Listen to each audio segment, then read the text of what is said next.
welcome to all of our viewers across the globe, and welcome to the students at Thorogood Elementary School.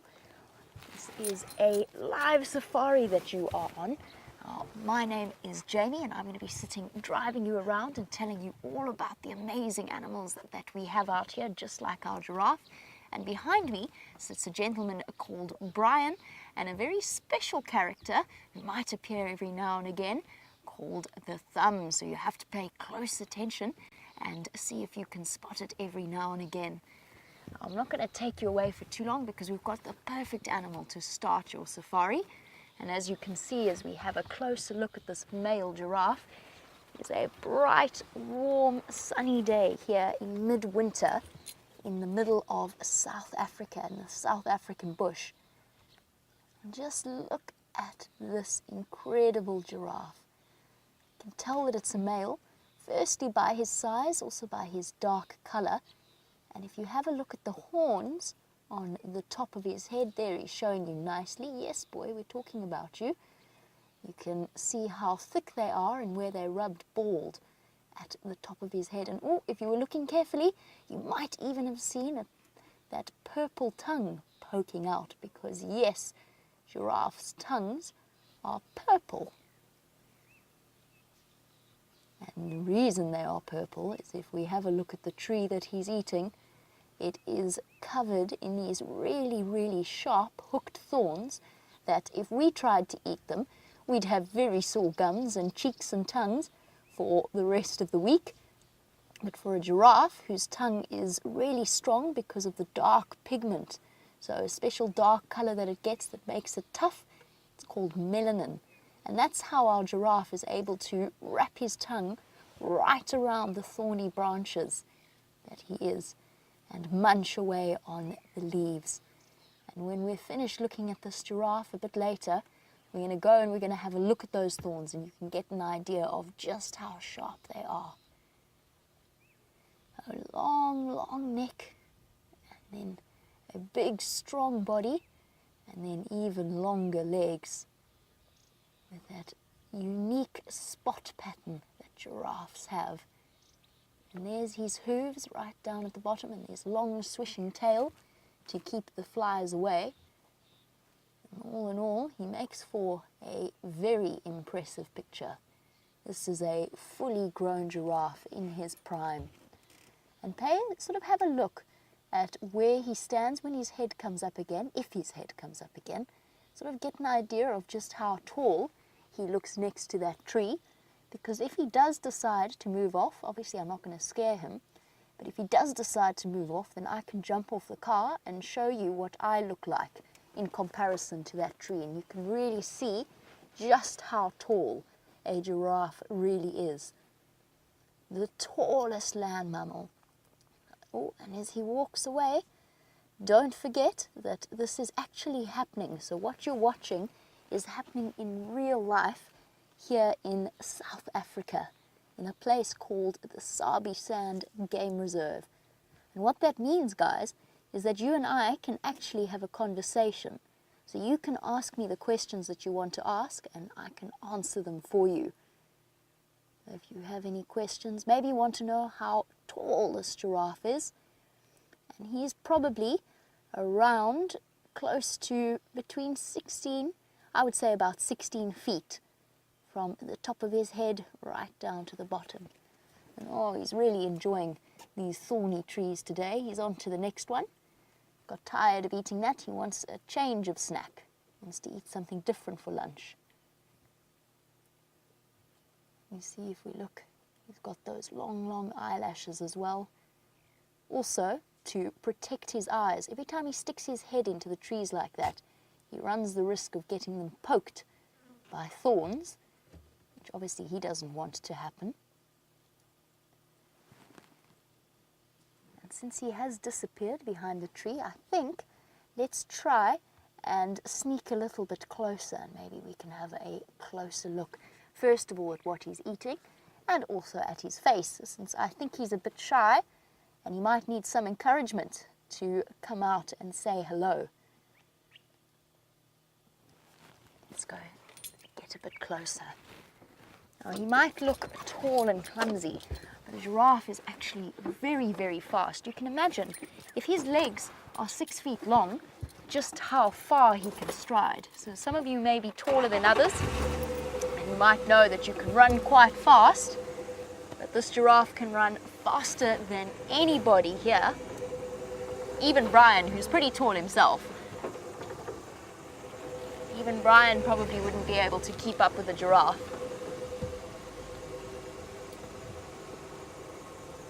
We're going to sneak a bit closer and we're going to have a look at that amazing neck of his. Hello, boy. Okay, if I get too much closer, then I think he's going to run away from us. At the moment, we'll just have to put up with a tree in the way. So while he's leaning forward, Hayley, you're wondering, why do giraffes have long necks? There's one possible answer, Hayley. The truth is nobody really knows. For a long time, people thought or believed that giraffes had long necks just because it meant that they could reach higher up than the other animals. Yes, that's true, boy. But they often don't feed all the way up at the tops of trees, and they also can't feed as high as another big animal out here called an elephant, which we could see out on your safari as well. Now, Hayley, one of the other ideas is giraffes have got long necks for the same reason that deer have antlers. Now, that might sound really strange, but you know how deers, with their antlers that grow once a year, they fight, the male deer fight other male deer in order to have a chance to mate with the females. And giraffe fight in a different way. So they've got tiny horns on the top of their heads, not big like the antlers or the horns of the antelope out here, but they have got a really long neck and their skulls are very heavy. So what the males do when they're fighting is they lower their necks and they swing them with those powerful, really strong neck muscles from side to side, and they try and hit the other male on the side or on the legs or on the bottom to try and show just how strong they are. So scientists think that the longer the giraffe's neck, the more they can, the harder they can hit the other male, and therefore that is why, that's the theory of the idea as to why a giraffe has such a long neck. Now, Cody's asked another really good question.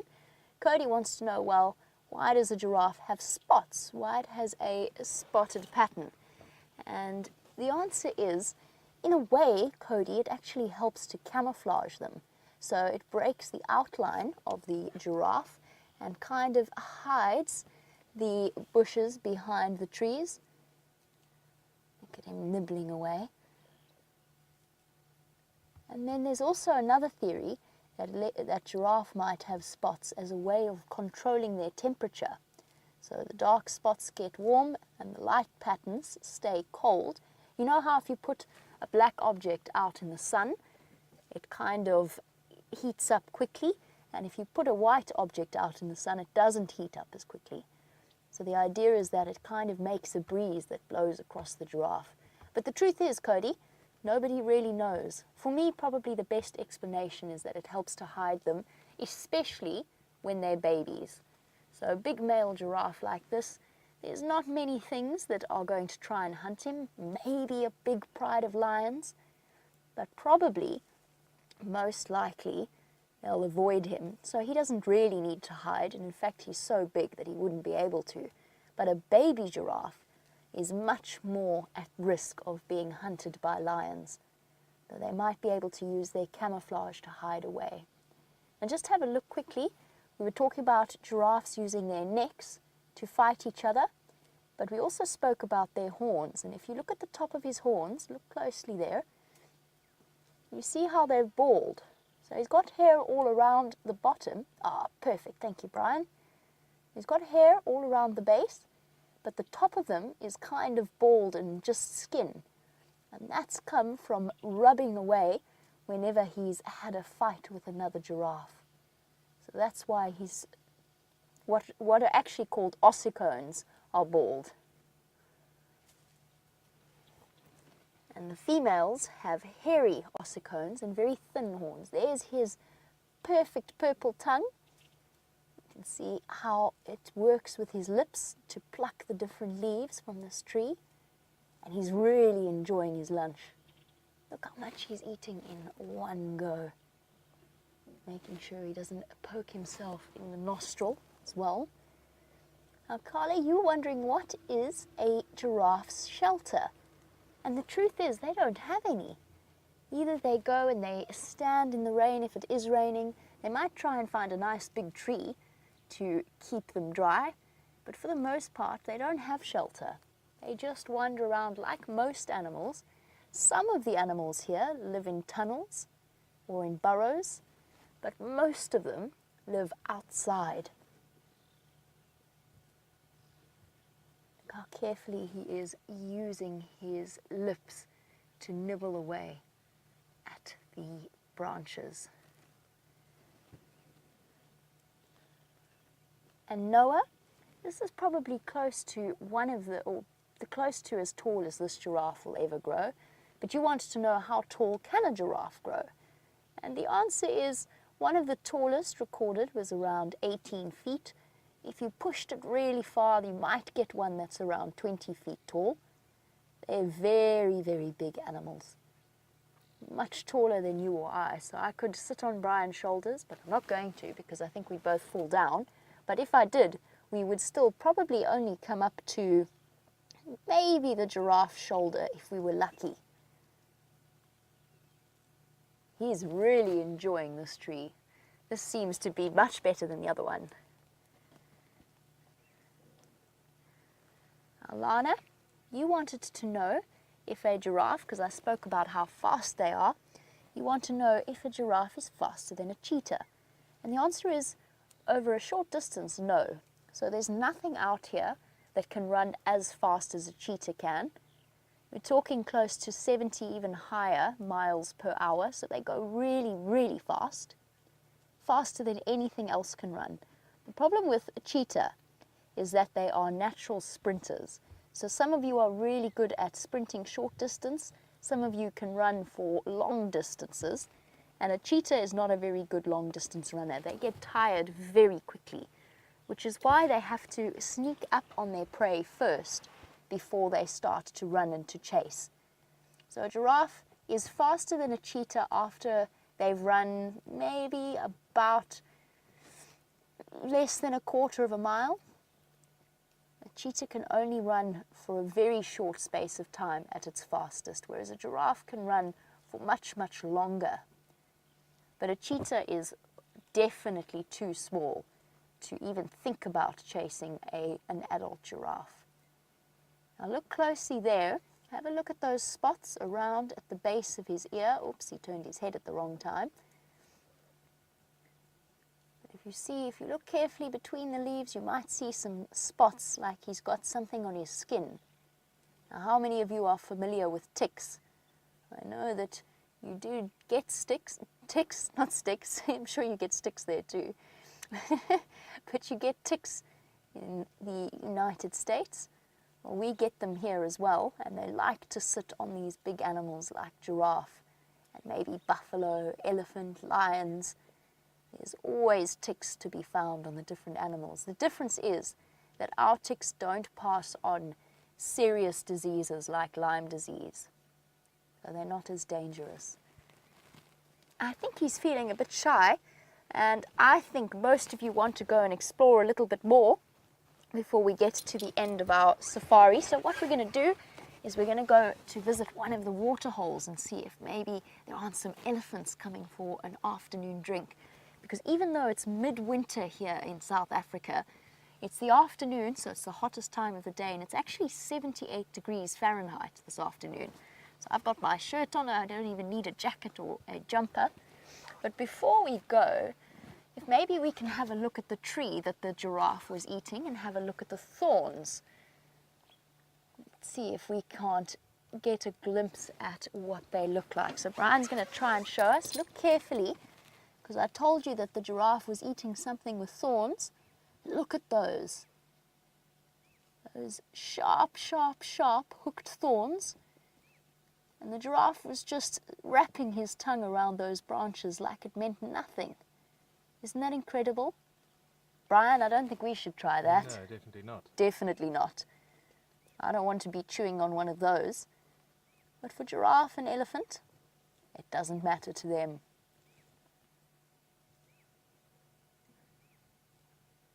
That is the tree that our giraffe was snacking on before he found something more delicious to eat for his late afternoon lunch. Okay, let us go and explore the waterhole. It's not too far from here, and fingers crossed there are going to be some more animals to show you. Now Ava, while we drive along, hello to Ava, you wanted to know if or how big this area is that we go on safari. Bye-bye, Mr. Giraffe. We're just coming past. Don't be scared. It's okay, boy. Bye-bye. Yeah, moving on to the next tree. Time for a different change, different food. So Ava, for an animal like this giraffe, they have the equivalent of 4 million football fields of open space that they can walk around in without any fences. It's bigger than some of the small countries that are in the world. So a small country like Wales in the United Kingdom is smaller than the Kruger National Park that we are in at the moment. What that means is that they've got so much space, but they each have their own place that they call their own. So kind of like for you guys, kind of like your apartment or your house in a suburb, that's sort of what the animals here have. And that's called a home range or a territory. Oh, we've got some more animals for you, or we will have soon. We just have to be patient because they're trying to hide themselves in the trees off to our left. You'll have to look very closely to see them. There we go. This is one of my absolute oh, she's pregnant. She's got a baby growing there. A little bit of a bulge. These are one of my favorite antelope. They are called Nyala. Who wants to try saying Nyala? It begins with an N, but the N is almost silent and then goes Y-A-L-A. Nyala. And this is the female, oh, these are females. The females are this beautiful, what would we describe it? Maybe orange, almost orange, brown color, with very, very pretty white stripes and dots. And it's a type of antelope that likes to hide in between the trees, just like they are doing.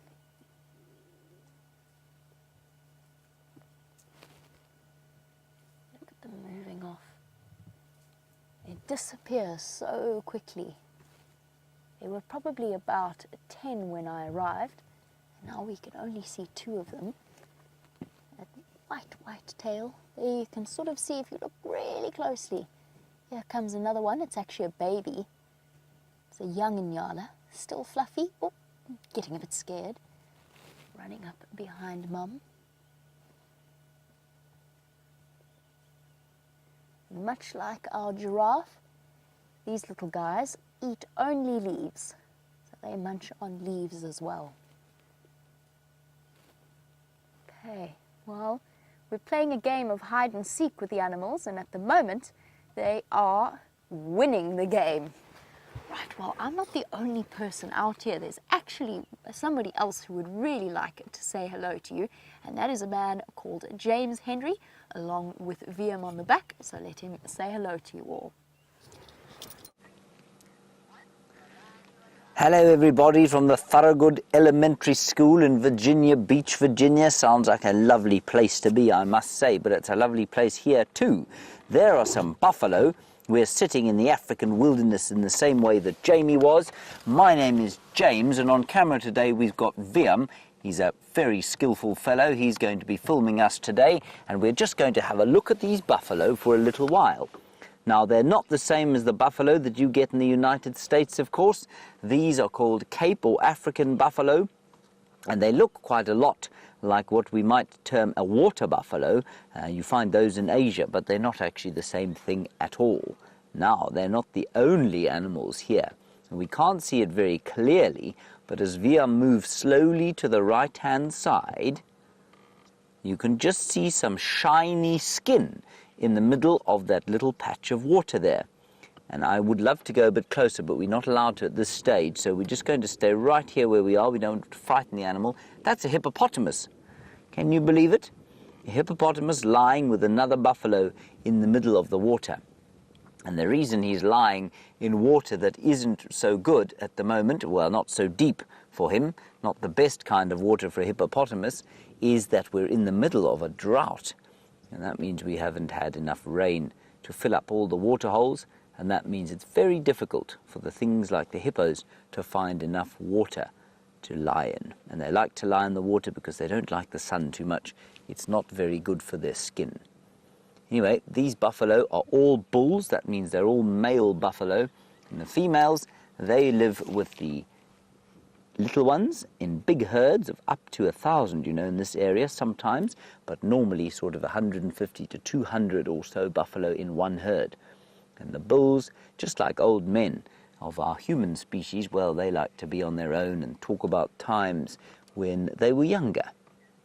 Look at all the flies coming off that thing. Isn't that amazing?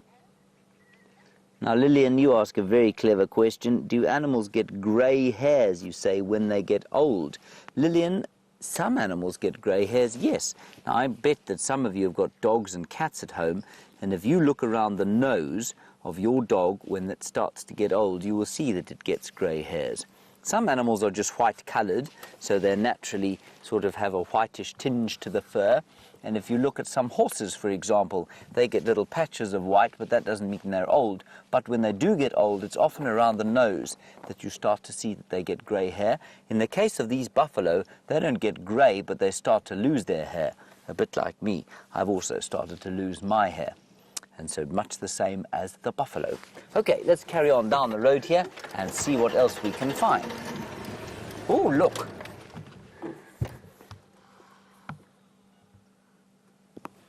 Sylvia, I didn't quite hear your question. It sounded like you asked, why do they have shoes? Well, I don't think they have shoes at all. Oh, Sylvia, you want to know why they've got hooves, not shoes. Well, they've got hooves, everyone. That's called a grey go-away bird, by the way. They've got hooves, Sylvia, because they walk on this kind of hard, rocky ground, and they don't want soft feet like ours, because it's much better for them to have a hard bottom to the foot. And they also don't have to be very quiet, and so it's easier for them, unlike a lion, for example, which has got a pad, like your dogs or your cats at home, they have to move very quietly. So although it's quite nice to have a soft foot, if you want to move quietly, you know what happens if you stand on a thorn or something sharp, your foot gets very sore. So if you don't have to move quietly, and the buffalo don't have to move quietly, it's much better to have a hard foot so that you can, you don't get things stuck in the bottom of it, and you can also move, it can grip into the ground. And that's why they have hooves. That's actually a very good question. Well done. Let's see what else we can find along the road here. Maybe we'll be lucky to find some elephants. And of course, even if we don't have elephants, we will find a whole lot of elephant dung. Now, Reese, you want to know what animals buffalo are related to. Well, buffalo are related mainly to the animal, well, the animal that you're most familiar with is a cow. They're very like cows, Reese. Now, when we get out in the wild, we always have to be careful. We can't just wander about the place. We've got to check under the bushes and see that there isn't anything that we might frighten or that might frighten us. As you can imagine, if a lion stood up behind a branch like that, it would terrify us. Now, this is a piece of elephant dung, and elephant dung is not bad smelling. It's pretty nice to smell, actually. It's not really like most of the sort of dung you find, not like dog or cat dung, for example. But in the elephant dung, we can tell what the elephant's been eating. And this elephant was eating a fairly sort of a small twig. You see, it's a small branch from a tree. And this elephant also ate some leaves. There you can see some leaves. And elephants don't digest their food very well. They don't chew very well, so they kind of put their food into their mouths like you. When you're very hungry and you go to a fast food joint, you just shove the food into your mouth and swallow very quickly. That's pretty much what an elephant does. And also little bits and pieces of grass. So that's 3 things that an elephant eats in just one piece of dung. And apart from twigs and grass and leaves, they'll also eat fruits and lots of seeds. And I hope we do see one. I know we don't have very long with you this afternoon, but maybe we'll be very lucky and go around the corner and see an elephant. Let me plug myself back in. There we go. On we go. Now, oh, hang on. Oh, yes. I thought that was something on the road. It's not. It's a big rock. Let's go.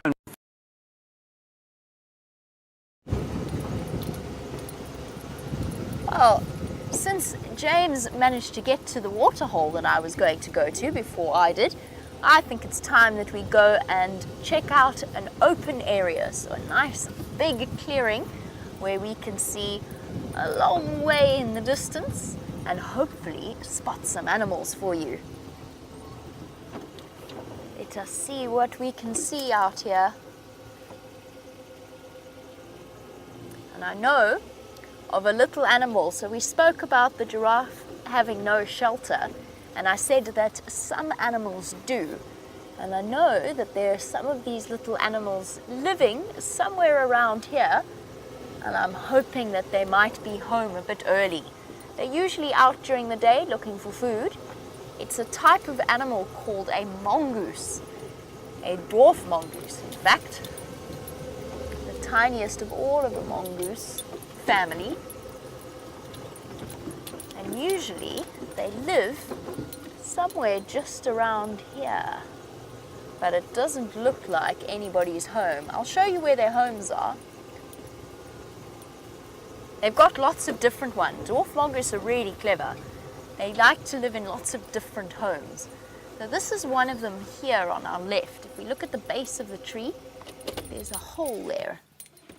And they like to live in those different holes around there. They'll go running in and dive in. It's actually an old termite mound, so an old termite house that the dwarf mongoose have taken and made into their own home. But unfortunately, I think we've arrived a bit too early for our appointment with the dwarf mongoose. They haven't got back yet. They're still out trying to catch scorpions and other insects.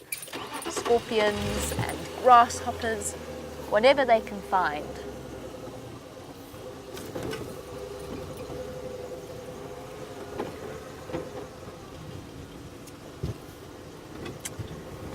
Oh, we'll have to start looking for some other animals that might be living here. Looks as though today, or this afternoon, the clearings are very, very quiet. It seems as though the animals have got a party that I wasn't invited to somewhere else. I'm going to try and get you a view of one of my favorite birds, but he's also playing quite hard to get. But there he is, hiding in the branches. How many of you have seen The Lion King? Hands up if you've seen The Lion King. Well, this bird, turning his head, we just need him to look in our direction. This is the bird that they based Zazu on. There you go, you can see that long beak. And he's flown into exactly the wrong place. Let me try and reverse so that we can see him, because he's right in the tree above our heads. If I were you, Brian, I'd be a bit worried. I hope he doesn't poop. I think it might just miss you. Let's see if we can't get a different view of him. Well, there he is. Well done, Brian. Oh, no. He doesn't want to be on camera today. Now, usually, or quite often when there's hornbills around, the dwarf mongoose are not far behind, and that's because they forage together. I definitely heard a dwarf mongoose somewhere in here, but I think they're hiding. Let's go check the other side of the clearing and see if we can't find them. Since our hornbill is being very shy. Every time he realizes that the camera's on him, he flies away.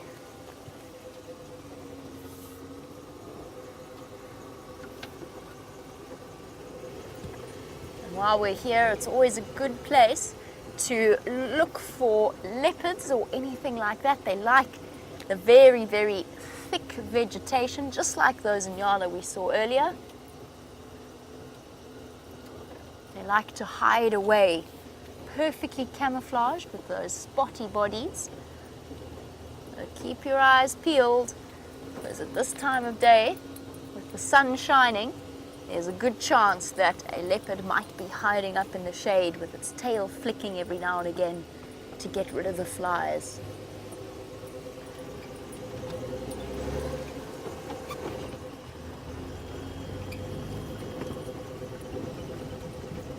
Oh, and it seems as though, unfortunately, for the pupils of Thorogood Elementary School, it seems as though you have to move on to the rest of your school day.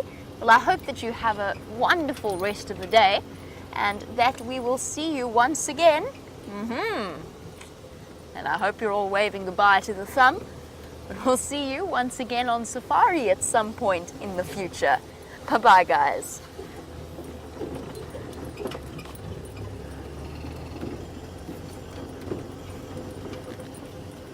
Okay, well, good afternoon again to our regular viewers. It's fantastic, as always, to have you on board with us. As you can tell, of course, by the sudden appearance of the thumb, and if you perhaps missed the introduction, Brian is on the back of the vehicle with me, and we're heading out at some point. We're going to start moving towards Arathusa to see if we can't follow up, because I hear that for the first time in, when was it? Must be close to 9 months now. But for the first time in 9 months, we have a chance or an opportunity to see the Matimba male lions back on our screens once again. Around July last year, they were unceremoniously, in fact, it's more than a year. It must be close to 10, 11 months. They were unceremoniously evicted from this area as the dominant male lion coalition by the arrival of the 5 Birmingham boys. And now, strangely enough, over the last few months, they've been straying more and more regularly back to the northern part of the Sabi Sands. We're going to go and investigate and see them. I think James did see them this morning. I'm not sure exactly where they are, so we're going to slowly make our way towards Arathusa. Now, for most of you, you will be aware that we've been in the process of interviewing various candidates for a job here at Wild Earth in front of the camera this time. And we had Jonathan and Yanni last week, and this afternoon I will be out alongside a gentleman called F.W. de Klerk. So he will be taking you on game drive as well. So James and F.W. will swap out at some point, and we'll be able to see him drive, and I'm sure that you will all be very, very warm in your welcoming of him on board these live safaris. Speaking from experience, it is quite the terrifying moment when you first sit in that seat. And of course, I know, just as you were incredible with me, that you will be warmly welcoming to him. I think, judging by his slightly pale face when we left camp this afternoon, he might be feeling the nerves a little bit. Certainly I was. I don't remember a word I said during my interview drive. It could all have been complete and utter, not nonsense. Might have been complete and utter nonsense, you never know. But I've just realized that I don't even have a game drive channel operating. Whoopsie. There we go. I could hear it beeping, but there was no volume. That's not ideal.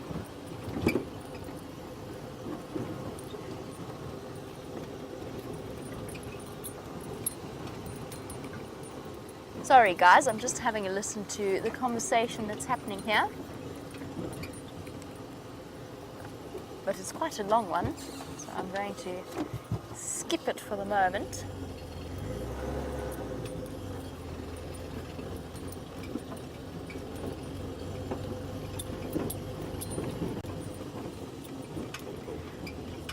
For those of you who are concerned about, let's just stop and have a look at them quickly, just because they are so beautifully illuminated in the sun. Just a quick update for those of you who are concerned about Jandre. I know many of you have been. He is very much on the mend, although I think it's going to be a while, certainly, before he's walking and not hopping, which is quite funny to watch. He gets very tired of using his crutch and then just hops along. But Jandre stepped on a rusty nail and is now doing much better after a rather severe course of antibiotics. Hornbills don't want to cooperate, but we, not a hornbill. We found a bird. No, I can't even see the hornbills now. I don't even know where they went. But we've got the Cape turtle dove.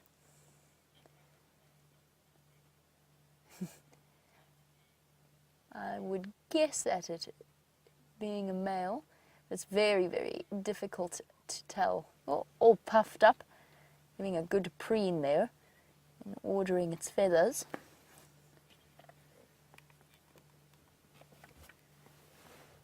Setting them all into place and surveying the open clearing, and all is very, very quiet out here at the moment. Just the odd bird fluttering about in that long beak that is very typical of pigeons and doves. Very multi-purpose, but largely singles them out as a seed eater of sorts.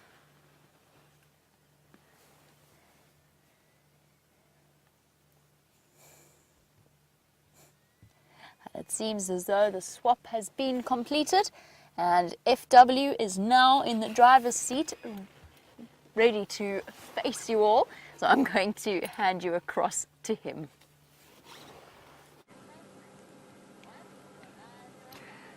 Everybody, good afternoon to you. And I have a special surprise. I'm not standing outside of the vehicle because I have found something absolutely spectacular. There is something absolutely spectacular within the vehicle, other than VM, of course.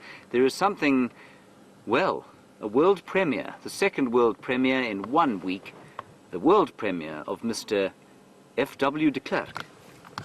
Good afternoon, folks. I'm very happy to be here, very excited. The nerves might get to me, but I'll try and keep them at bay. Yeah, let's see what we can find. Now, be nice to him, please, everybody. He's going to take you for a drive. I'm wandering home at the moment, and I will be on the radio, so if I hear that you're nasty to him, well, I shall be very cross indeed. So please ask him many questions about himself and help him ease into what is slightly intimidating. You know, he's used to taking a drive with 6 people on the back of his car. Now he's got probably about 2,000 watching him. Good luck with that, and I'll right. see you later. Okay, thank you.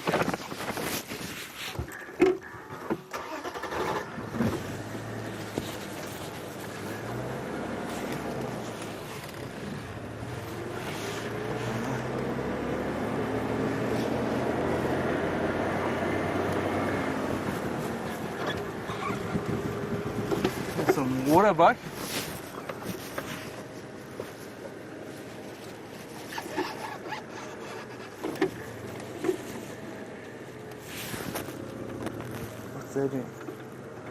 Sam, I think those waterbuck are still running away from James. They saw him walking away. So let's carry on and then see what else we can find.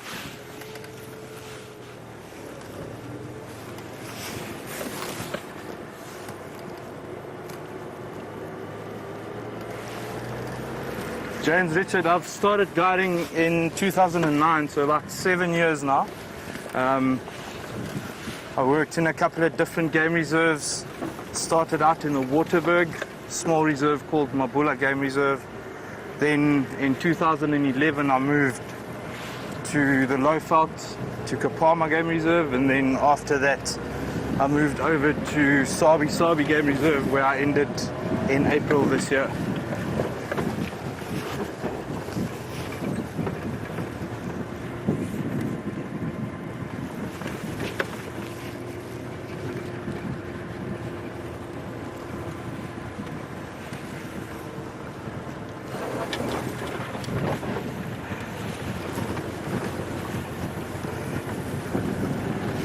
Thank you very much for all the warm welcomes. It's making me feel much better now, getting the nerves settled.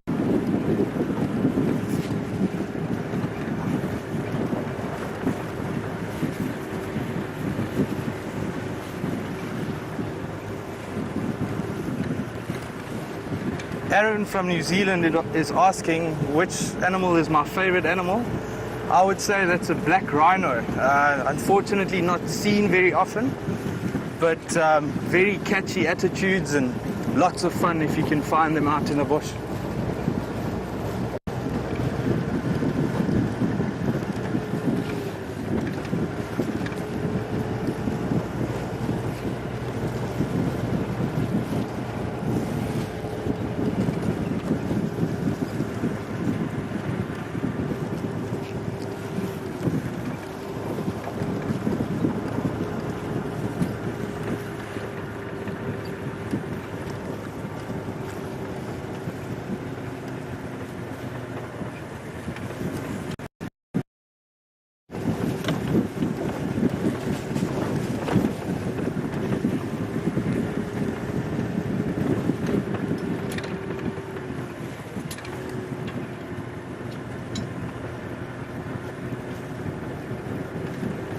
Ellen, my favorite thing about the bush would definitely be to just be outdoors and be out in the wilderness, being able to see the sunrise and sunset every day and share it with people from all over the world, be it on live streaming like we're doing now or the safaris with people on the back.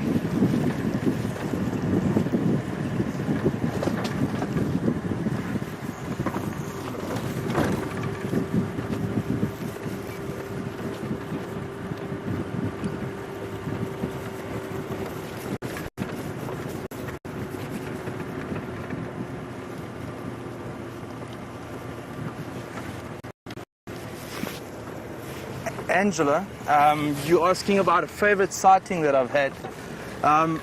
This one in particular, it's the bush has the good, the bad, and the ugly, and this was a bit of everything of that. Well, I was fortunate and unfortunate enough to see predator interaction where leopard and lion were chasing each other around. Unfortunately, it didn't have the greatest ending for one of the two. Unfortunately, the lions got a hold of the leopard and injured her quite fatally. But yeah, it was amazing to be able to see the interaction and see how nature works, although it is a bit gruesome as well.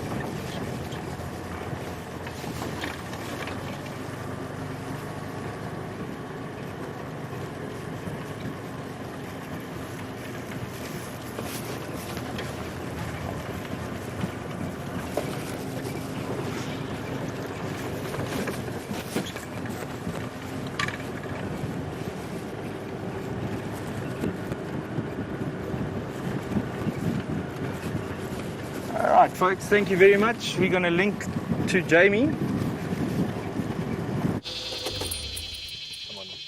going to link to Jamie, who is desperately trying to find a cicada for you, but just have a listen to this. Oh. Come on, cicada. Away we go. Go again, go again. No? Aw. It was incredible. It was so loud, wasn't it, Brian? It was amazing. That was quite devastating. It's like when you have a beautiful bird and it flies away. Ah, well, the joys of live safaris. I won't forget that, cicada. I'm going to forever bear a grudge against you. I wonder if it realized we were... The difficulty... Is that not it there? Brian, on this closest monkey orange, on the branch that sort of goes up to the left, so this monkey orange right here, on there, is that it? I think it might, no, is that just a leaf? I think that's just a brown leaf, isn't it? That's a brown leaf. So to add insult to injury, my cicada stopped singing for you all, and there's a leaf on a tree. At least it's a nice leaf. At least it's a nice leaf. Thanks, Brian. At least it's a different leaf. Dear, oh dear. Well, let's swiftly move on. Very swiftly. Let's just keep going. Let's keep driving. Now, the interesting thing about trying, that's why I got such a surprise that we did actually find a cicada, which we didn't, I know. But if we had found the cicada, it would have come as a terrible surprise, because the stridulations of a cicada have such an amazing, first of all, amplification, but also an almost ventriloquist-like effect. So they kind of bounce and they echo, and it's next to impossible to figure out exactly where they're calling from. Now, that's a very clever approach if you're a cicada, because they're not quiet. They're also a very protein-rich food source for a lot of birds and things out there.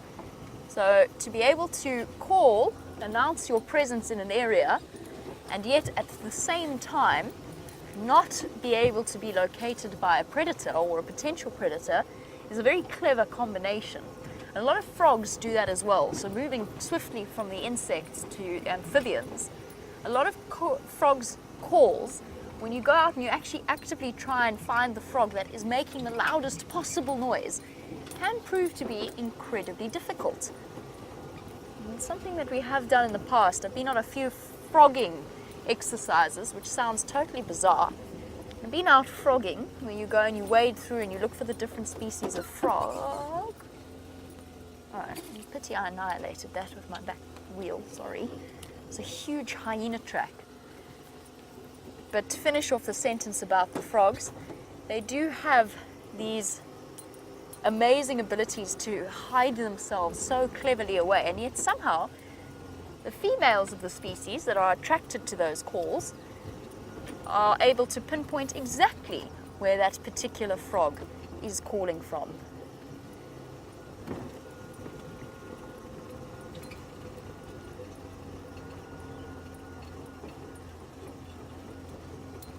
I was going to try and stop to show you these little seed-eating yellow-fronted canaries, but much like my cicada, they really don't want to play along.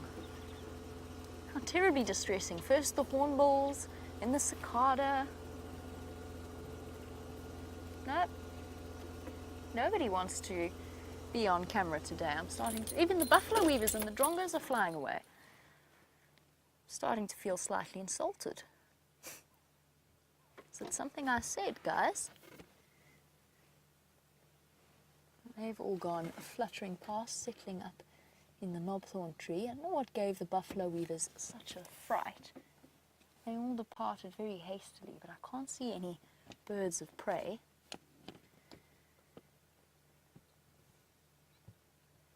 Okay, let's start heading towards Arethusa. And while we do, we're in this perfect winter month and we get all kinds of incredible sightings. And Dylan would like to know, what is the best month to see rare animals?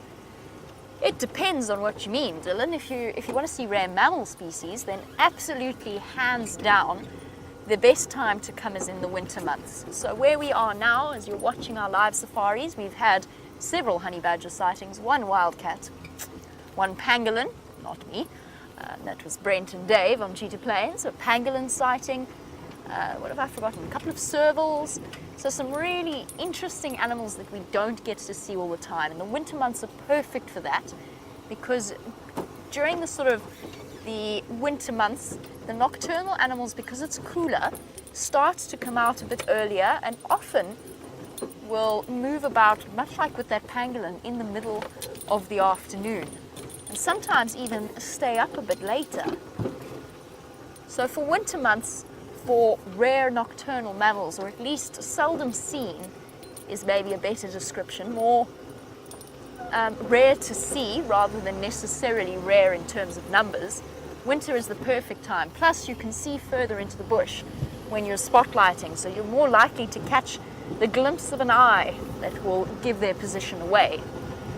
But if you're talking about something like rare birds, then probably summer months are the best times, particularly in northern Sabi sands, since all the migratory species will have, or most of the migratory species will have returned by then. So you'll get to add some of the more unusual ones to your bird list.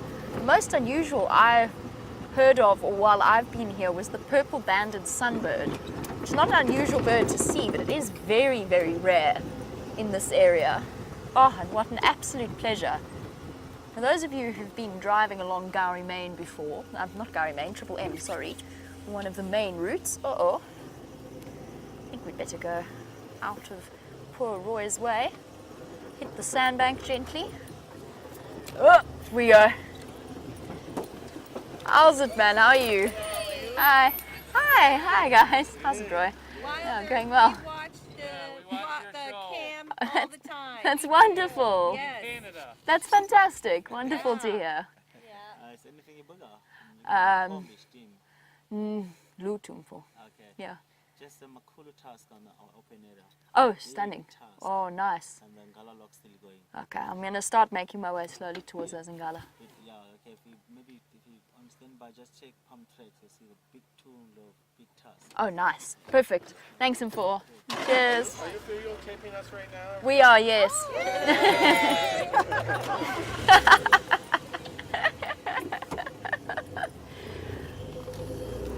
Wow.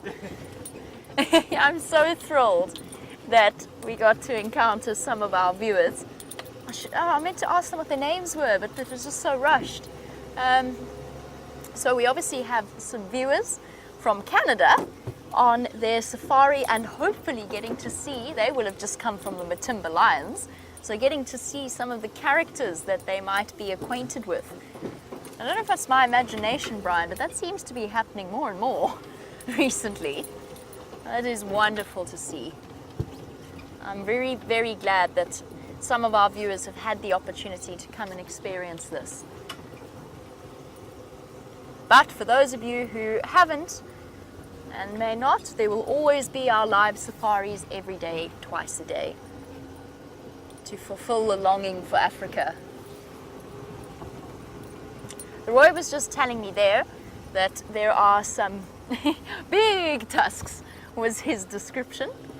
So big tusked elephants somewhere around the Arathusa open area. I'm just going to go and check Red Dam quickly and find out what's happening there. While I do that, I'm just going to quickly turn on my radio. So while I have a chat and see what's happening there, I'm going to send you back to FW.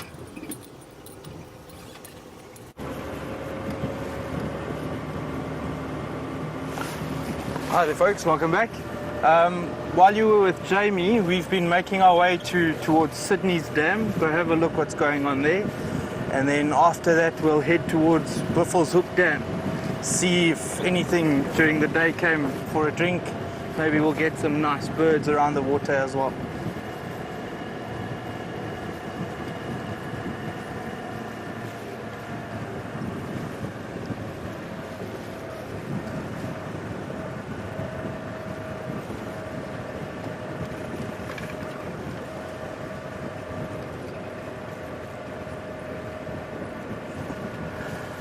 Clancy in Ohio, you asking what made me decide to get into the bush and guiding.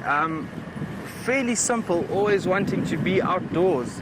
I was lucky enough to grow up on a farm, never lived in a city before, so yeah, just always wanting to be outdoors and kind of had an inclination towards wildlife more than farming, and I decided to pursue that.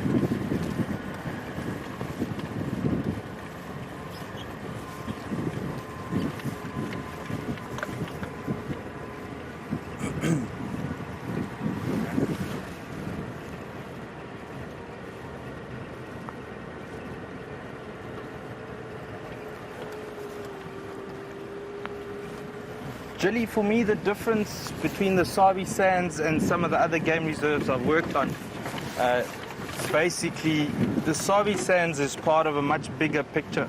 You've got the entire Kruger National Park that's open to it, and your animal movements are much more natural than some of your reserves that don't have the fortune to be open to the park. And for me, that's the ideal way or place to be, is in a place where you wake up in the morning and you don't know what you're going to see, and just go out and explore the wilderness.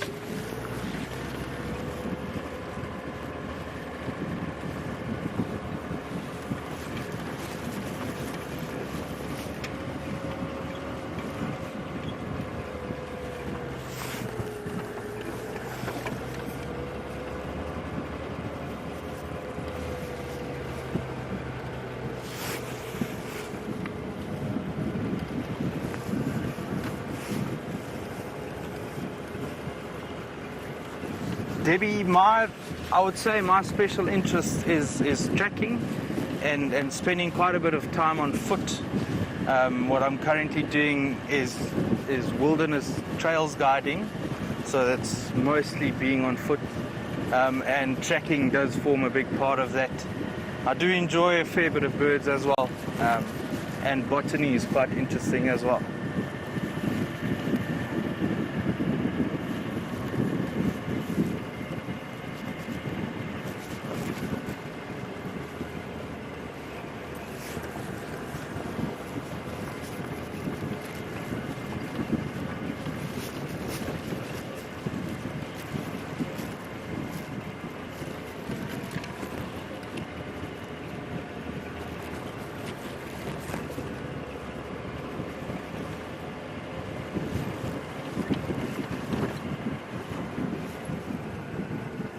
Ziem,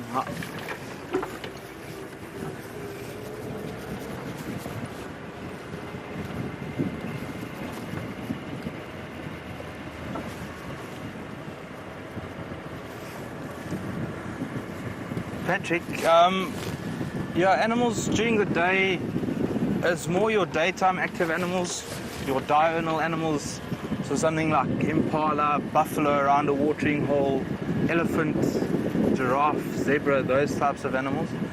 Leopard and hyena definitely would spend most of their time in the day just relaxing, sleeping, doing what lions do best, and then mostly at night they'll start moving around looking for food and yeah, exploring the areas that they're in.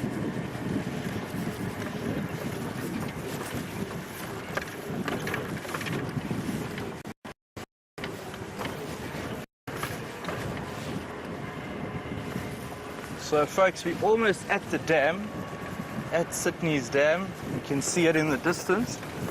And let's have a look, let's see what's around there.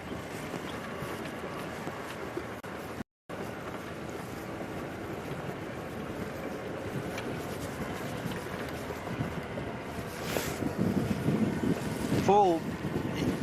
At this stage we do. We are in the middle of a big drought in this area, so a fair bit of animal movement tends to go towards water as water is getting more limited. So if you know of an area where there's a good water source, then there's definitely a chance of finding some game. There's some water buck in the distance. So yeah.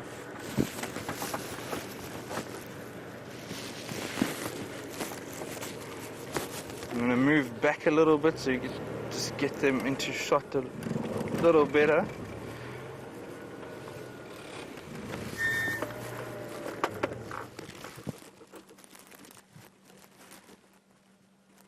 If you look at their behavior, they're a lot more alert. You can see heads up, ears up, moving around, especially when we just got here, they looked straight at us.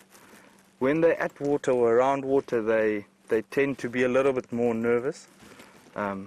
Yeah, it's just having to almost multitask and do different things at the same time.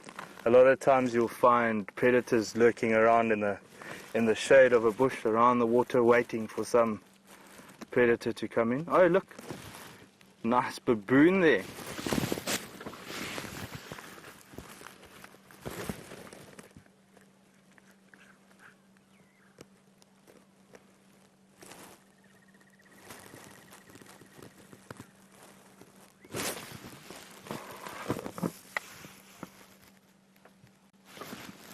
I wonder where the rest of the troop is. They might have scurried off as they heard the vehicle coming.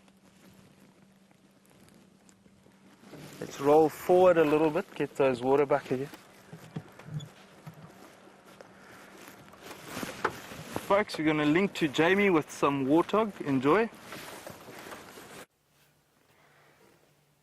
We have some warthog that are very rapidly escaping our attentions and sprinting off the open area. Seems as though my theme for the afternoon is continuing even onto the mammal species. They're all playing particularly camera shy. Very glad to hear that you got a baboon sighting. There we go. Oh, tail up, a slight panicked trot.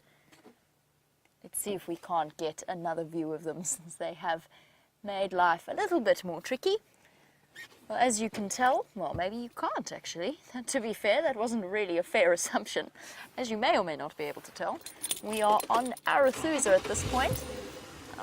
I need to get a little bit closer to those lions before I can ask for an update on them. But we're slowly making our way there. See if we can't spot those massive tuskers that Roy was chatting about earlier. Oh, warthogs.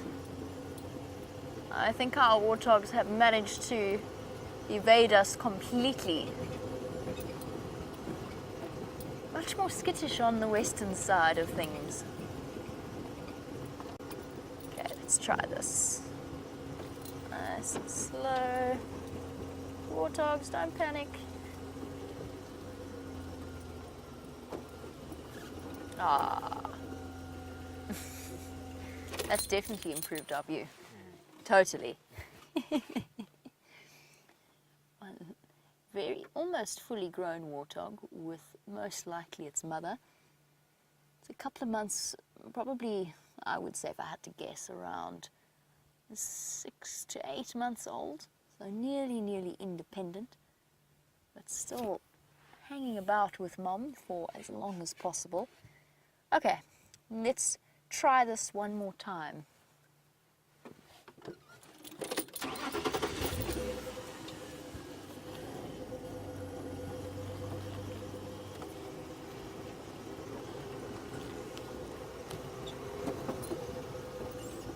Oh, there we go. He's a big, I mean, he was a big boy. Now he's gone. Right, I think we should go home, Brian. Oh, at least this little chap wants to stick around. Thanks, buddy. Very much appreciated. I was starting to take it personally.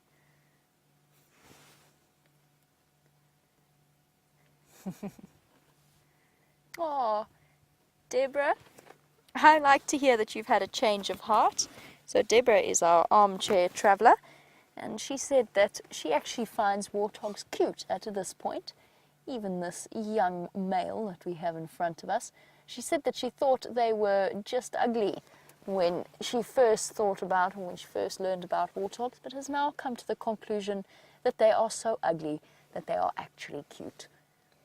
And I completely agree with you. I'm really fond of warthogs.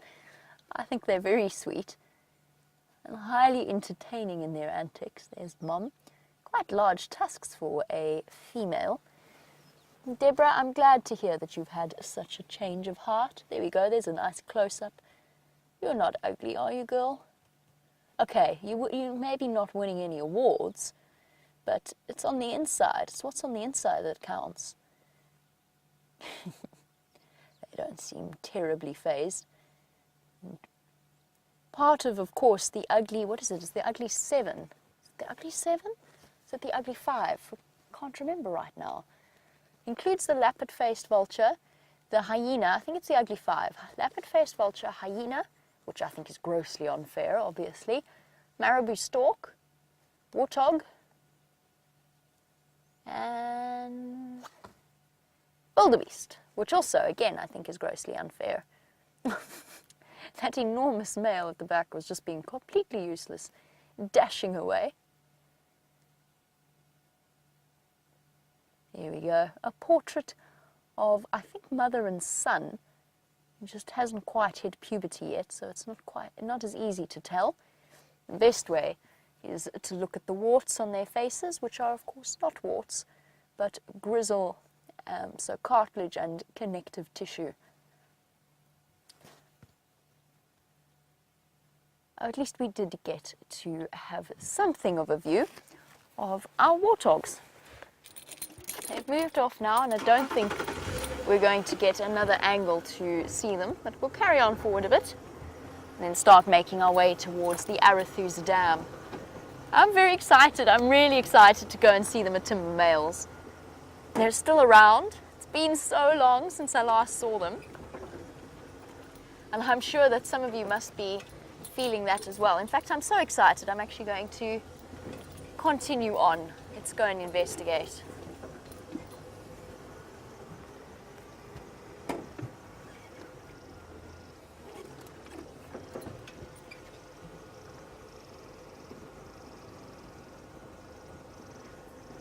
And Karina in Finland, I think, may or may not have been a previous Arethusa guest, would be my guess. Or Karina has a map right in front of her, because she would like to know exactly where the Matimbas are on Arethusa. So from what I understand, Karina, I haven't been there yet, but from my understanding, they are in the river system that flows directly west from the lodge. So not far from the lodge at all. They've got a buffalo, from what I know, and they're hanging out around those drainage lines or those river systems there.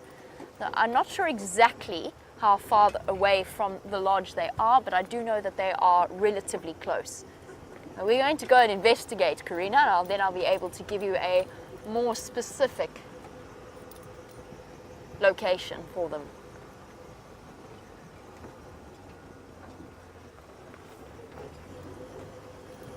And of course, while we're here, always, because I feel as though yesterday, seeing the first Styx cub of the new set, of course, seeing the first new Styx cub has put renewed hope in my efforts to find Shadow's cub for the first time and maybe be able to join you on your first experience of seeing her new baby. We've been a considerable period of time that we've been separated from Shadow. Shadow being a female leopard, the Queen of Juma's daughter, and probably the Queen of Arethusa, if we... it's a tricky one, that.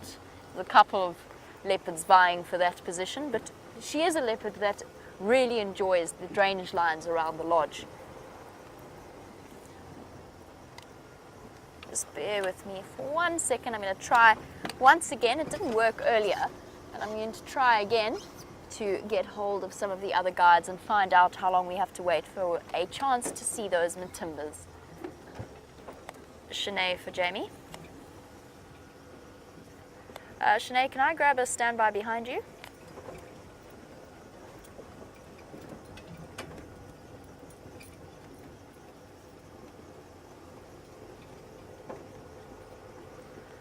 Copy that, thanks very much.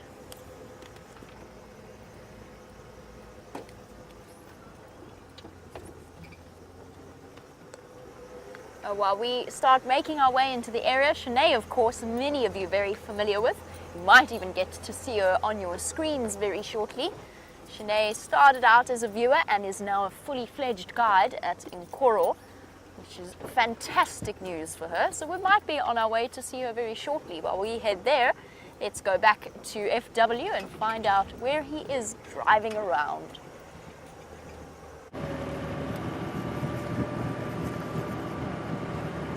Welcome back, folks.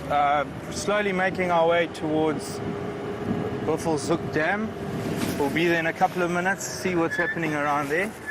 On this side it's been fairly quiet, not much game around. But yeah, hopefully the water will provide something.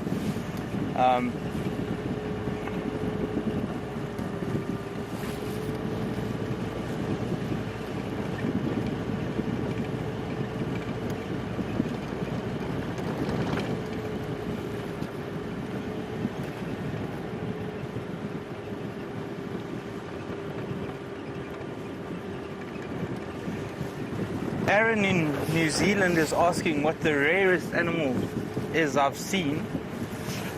It must be the pangolin. Another name for the pangolin is a scaly anteater. It's this little funny shaped thing with these massive scales on it that they roll up in a ball, and they use the scales to protect themselves from predators if something does harass them. Normally out at night, very shy little things, and not a lot of them around as well, but we do stumble upon them every now and then.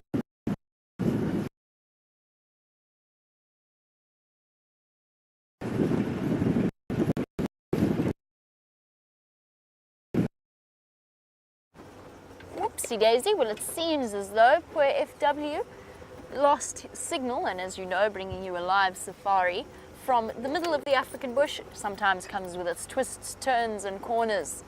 But you have arrived on the back of Rusty at a relatively good time. because I can't change gear. Yes, I can. There we go, you arrived in even better time. I can change gear, I hope. Yes, all seems to be working smoothly. Well, the reason it's such a good time is because Sinead tells me that it should be our turn to go into the sighting relatively soon. We're on what's known as first standby. What that means, for those of you who are new to the whole safari business, essentially in order to avoid having a negative impact on the animal, or avoid affecting them or overcrowding them, the number of vehicles are limited that can go and have a look at the animal in one go. So it's sometimes 3. At the moment, it is actually only 2 vehicles that are allowed to join the sighting. That might be because it's very dense. It might be because somebody's decided that that's within the best interest of the animals themselves. We're on standby 1, which means when one of the vehicles comes out of the sighting, then we can take their place there. Somebody was racing along. They appear to be in a hurry to get to somewhere. Let's should we just let the dust settle a little bit, Brian? Otherwise we're going to be sneezing. Brian and myself seem to suffer the worst from it, I think. Oh, there's a zebra to look at. Let's look at the zebra while we wait for the dust to settle. How very convenient. Thank you, little zebra. Or big zebra. Big zebra.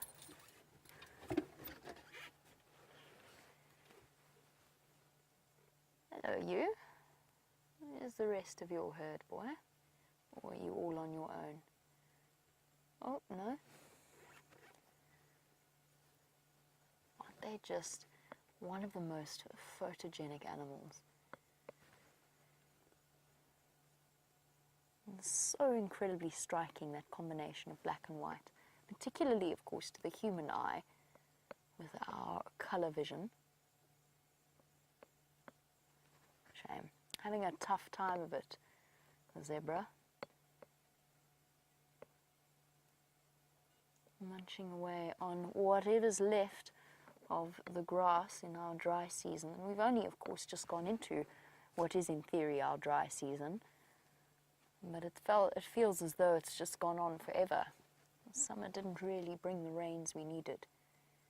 And for bulk grazers like a zebra, this is a tough situation. They have to roam far and wide.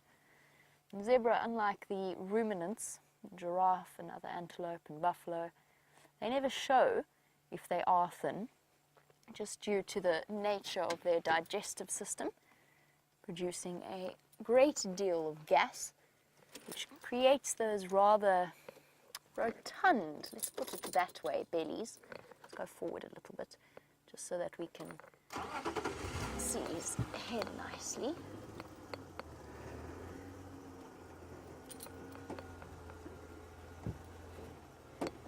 There we go.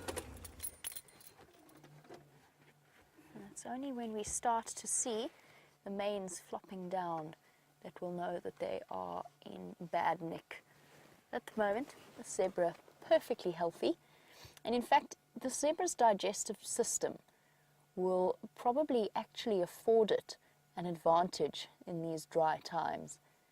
So the ruminants are capable of getting the most nutrients out of what they eat, but it's a very slow process, which means that protein-wise, they actually, at this time of year, might really struggle to meet their nutritional needs.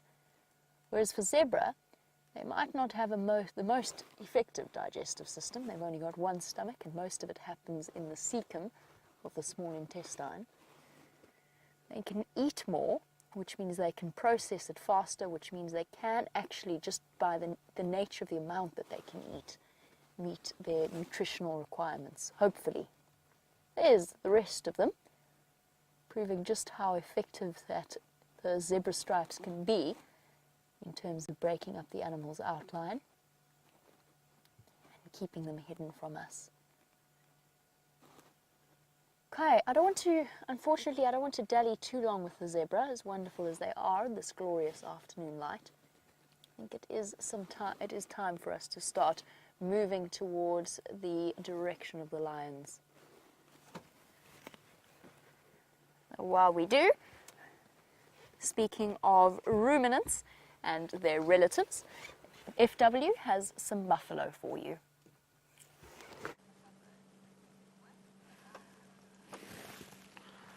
Alright. Folks, while you were with Jamie, we've bumped into the Old Boys Club. Two male buffaloes.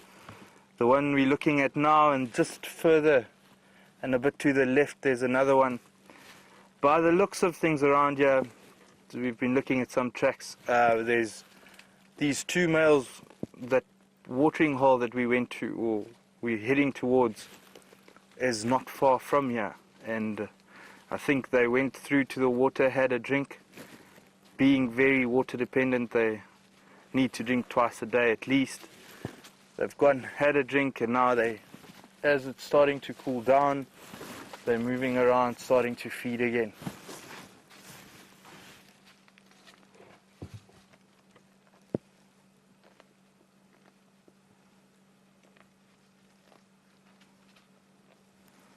Liam, if you can try and get to the mouth, we can look at how they use the tongue to wrap around the grass and just take as much grass as they can in.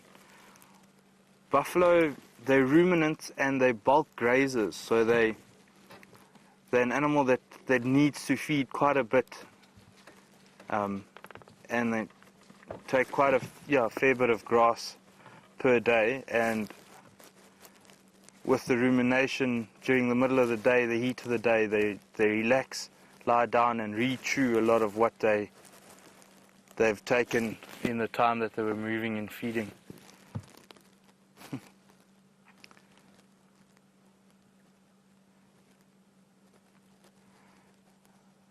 That was a bit of a good example of the rumination. It looks like they're chewing on a chappie.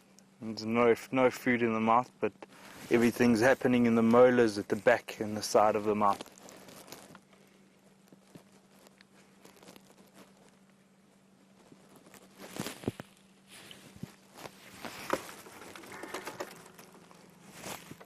I think let's move back a little bit.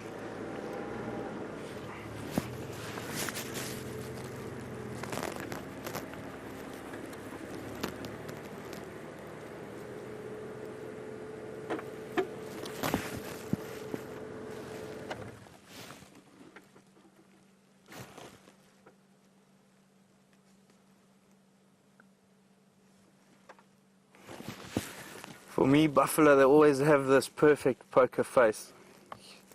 You can see when he looked at us now, he didn't have any sort of expression or anything, and they're some of the more difficult animals to read out in the bush, read their behavior.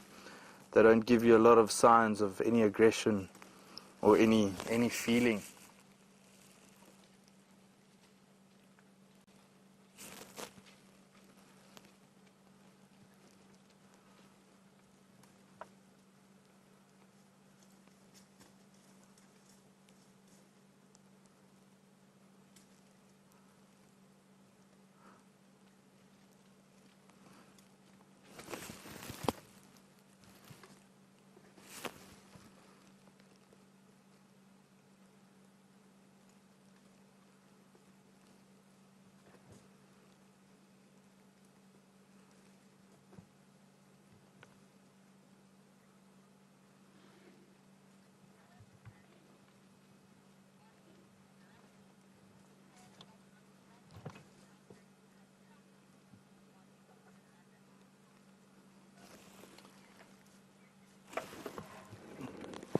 Monique in London, you asking about the most magical encounter that I've had tracking animals.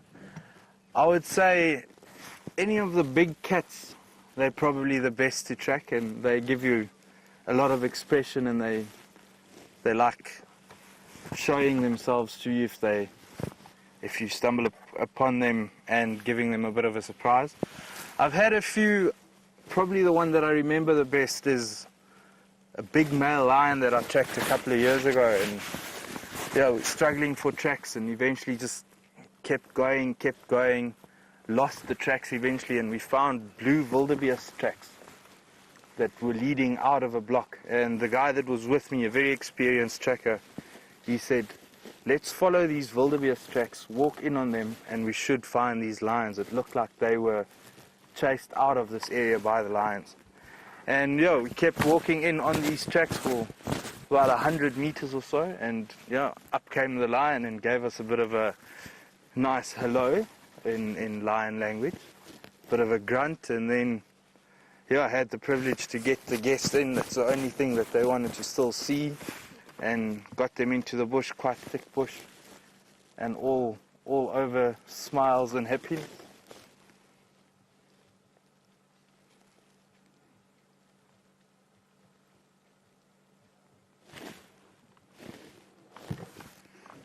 All right, folks, let's carry on towards Buffelshoek Dam and see if there's anything else around that area.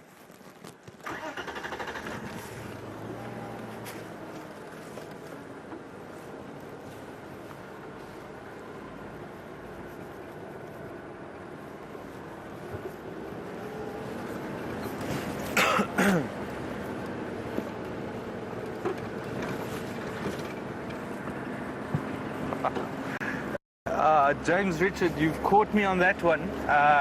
Do I keep a bird list? No, not really. I've always been very lazy with the paperwork side of things, so I've never really set out a list and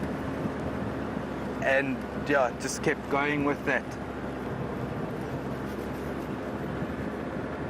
All right, Jamie's got some elephants. We'll see you in a bit. I want to paint a picture for you. Imagine perhaps that you are about to go out on afternoon game drive from the Arathusa Lodge, and you step outside to maybe have a cup of tea, or maybe a sundowner, and you step outside your door and look who happens to be enjoying a late afternoon snack. I think you would be taken quite by surprise if that was your view from your bedroom window. A massive elephant bull, being a little bit of a, what's the word, peeping Tom. Oh, he looks like he took offense to that. I'm not a peeping Tom, just wanted that really specific blade of grass that is clearly there, obviously. Not in any way peeping through the window, or I might wander over now to one of the piping and possibly even the lights. I think I've already knocked over one by the looks of things on the pathway. Perhaps I should go and knock over a second.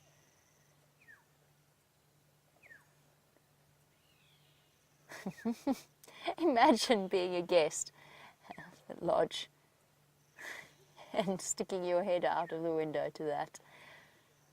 There's nothing lovelier than these big elephant bulls, full of confidence. They know that they are the biggest thing out here, and as a result, no real need to stress about anything, really. Just a slow wander through the lodge, past the walkways, and off to the south of Arathusa. Definitely be an experience worth writing home about. Not that anybody really writes letters anymore, but an experience sending a postcard and a photograph, a selfie, back home as he disappears off. Well, that was thoroughly entertaining. Not the first time we've ever seen elephants in this garden, but that was probably the closest that I have. And the reason that he's there is because all of the pipes running from the house will have tiny little leaks in them, just enough, just those little ever so 1 millimeter, 2 milliliters of water coming out of the pipe, enough to give a nice strip of green around the front of the lodge, and in fact some of the watered lawns further in, make it nice and green, and for an elephant in the middle of a drought, it just presents an irresistible lure. It's not the direction of the lions though. I'm going to have to go backwards, which is my worst because it's all along this narrow dam wall. And Chris, you wanted to know if an elephant has ever given me a scare. Well, Chris, that's a question you should actually ask Eugene. Eugene can tell you a very interesting story about the time he arrived home last night, pulled up into his usual parking bay, which is right in front of the house, and discovered, sorry, I'm listening to the Game Drive channel at the same time, and discovered an elephant right in the middle between the vehicle and the house. So yes, elephants have given us all scares at times. Sorry guys, the Game Drive channel is just...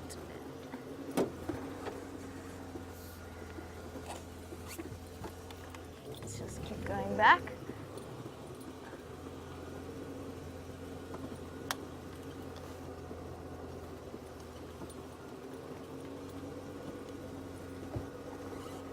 There's a second standby available.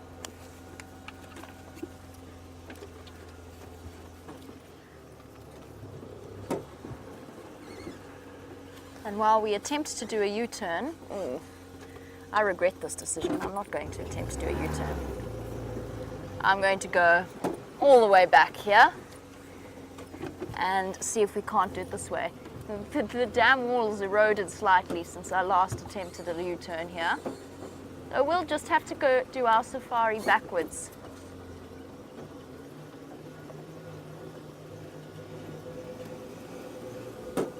Sorry guys, I'm now in control of this lineup, which is relatively tricky because I can't hear. Yeah, standing by.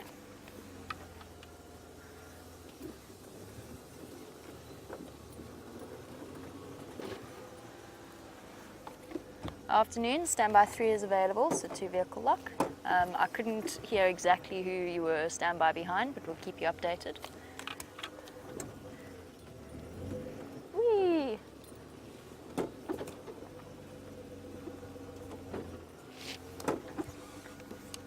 That's affirmative. Ooh. Everybody wants to go and see these lions now. And we made it off the bridge in reverse at the same time. Now we have a question as to whether or not, or how one can tell the difference between an happy elephant or an angry elephant or anything in between. So essentially how one goes about reading an elephant's body language. And the answer is, you've got to have a look at the most expressive parts of an elephant are its ears, its tail, and its trunk. And those are going to tell you a lot about, and its feet to an extent, but those are going to tell you a lot about. So a happy elephant has got a swishing tail, sometimes a swishing trunk, busy feeding. You've got to be careful there though, because sometimes they pretend to feed, but they don't actually. As well as softly flapping ears. So flapping ears doesn't necessarily mean that the elephant is angry. It might just be cooling itself down.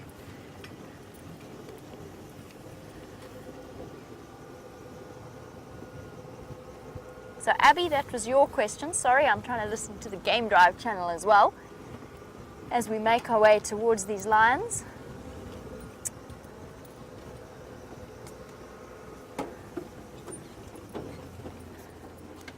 And while we do that, and while we try and figure out exactly where they are, let's head over to Buffelshoek Dam.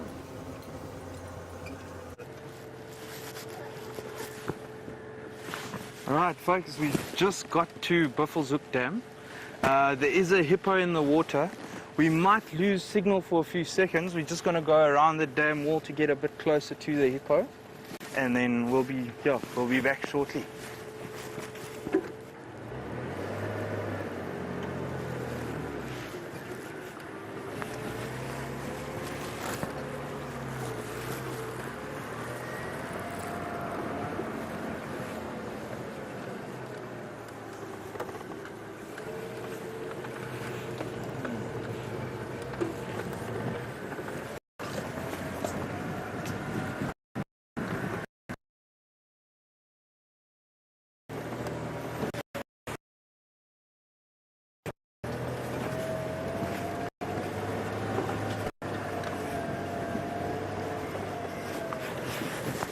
Opgaan.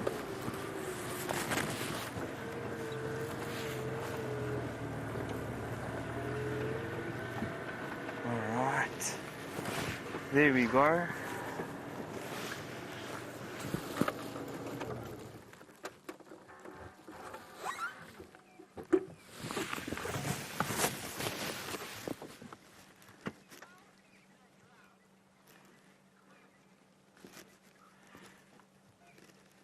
Debbie, you asking how the drought is affecting the ecology. Yeah, I think from a grazing point of view, around watering holes, if you look at this area around the dam, although most of it would have had water in a good year, but there is a bit of overgrazing around the dams. Your animals do suffer a tiny bit as well, some more than others. Hippo is one of them that do suffer a bit more. Hippo, buffalo, they bulk grazers, and they also, in hippo's case, they're specific. They want short green grasses, and there's not a lot of that around. So yeah, hippos have been hit quite hard in the drought, but we've had some later rains in some of the areas in the Kruger National Park that's been helping quite a bit. But yeah, I think in general the drought does play a massive role in the ecology and how things pan out and run.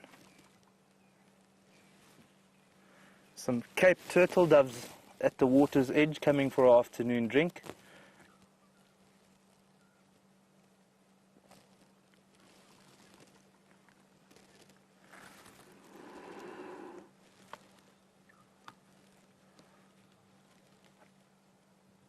I don't know if you heard the noise, but the hippo was blowing quite a bit, and if you look at his body posture, the way his head was tilted kind of downwards, looking at us almost like a gentleman with reading glasses on the tip of his nose.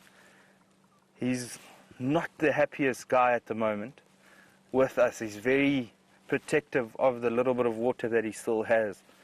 So I don't think we should bother him for too long. We'll stick with him for a bit, but then leave him in peace and let him enjoy his water.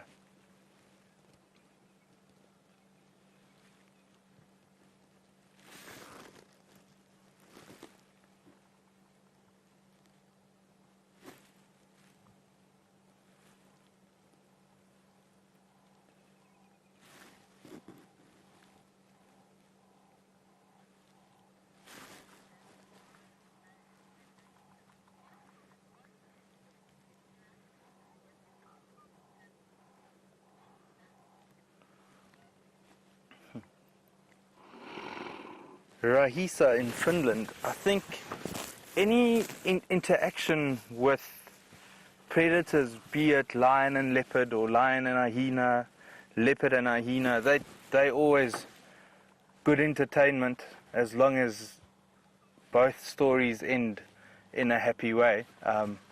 So yeah, anything where hyenas are harassing lions on a kill or just making a lot of noise around the kill, trying to bother whoever's got the kill, and then sometimes take it from them. The noises that come out of that, the hyenas laughing and calling other hyenas to come and join the harassment of the lions, for example. That's always quite interesting to see.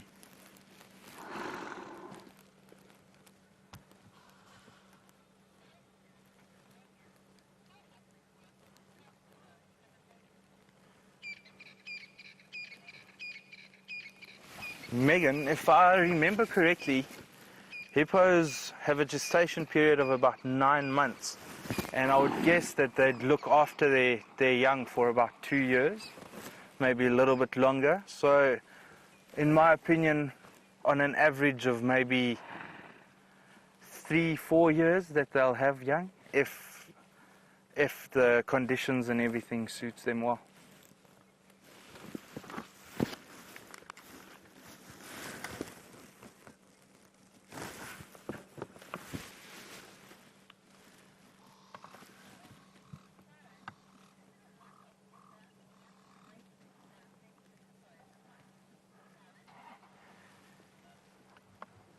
Sharon, I think on that question of is it water or grazing or the lack thereof that affects the hippos the most?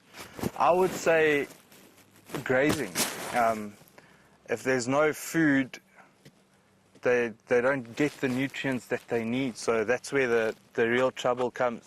They use the water for protection against the sun, but they can also go into shady areas and dry riverbeds and still get out of the sun and still move around during the day. So if there's food, they would be more likely to be in better condition than not having good sources of water.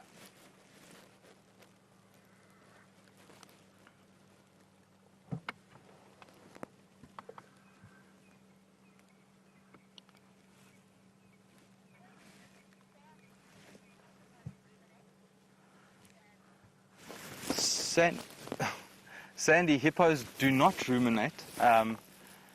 Some people call them front gut fermenters, so a very similar type of digestive system to an elephant, for example. They eat very roughly and they don't utilize all the food that they do take in.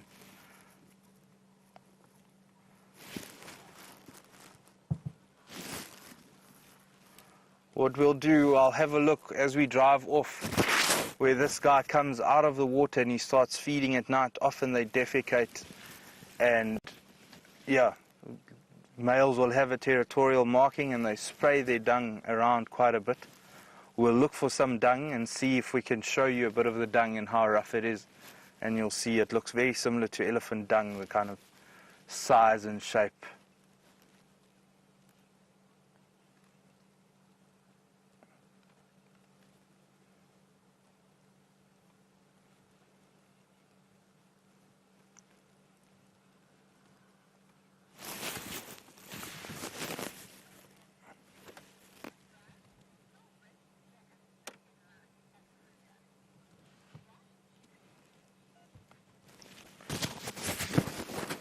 Chitra, amphibian life is there's quite a few different species around. If we go back towards the hippo, and just in front to the left of its head, maybe 4 or 5 meters, there's something that's popping up and down.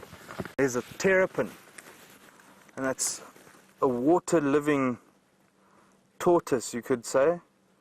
I think a lot of viewers from the US and stuff, you would call them turtles, but because they're living in fresh water, we call them terrapins.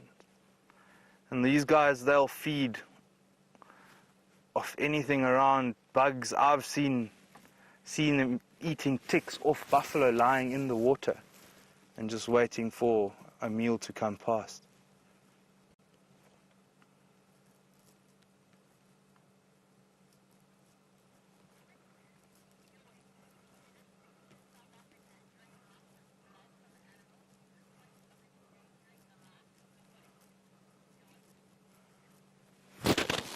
Joyce, you asking about ticks, and do they take that much blood of animals that they do endanger the host?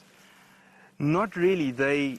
Ticks work in the way that they feed, they engulf themselves, and then jump off and wait for the next host to come along. So they don't spend their entire life on the animal.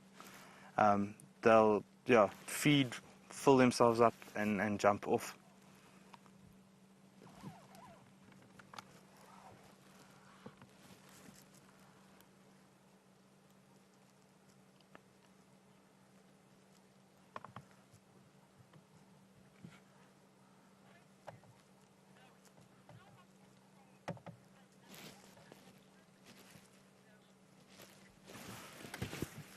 Hippos, Zoe, I think hippos will live up to about 25 to 30 years. Folks, we're going to carry on. We're going to leave this hippo to enjoy the last bit of sun in his pool, and then carry on, see what else we can find.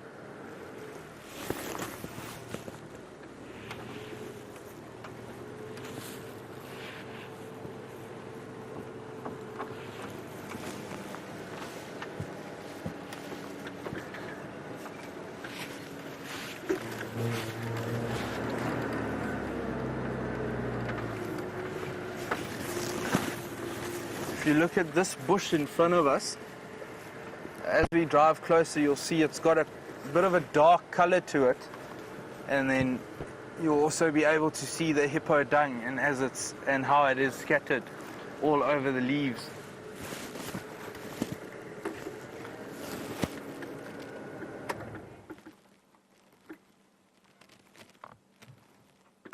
So yeah, I would have jumped out to show you, try and pick up some dung, but with this guy just behind us, I'm going to rather stick to the vehicle for now. But I hope everyone can see a bit of it.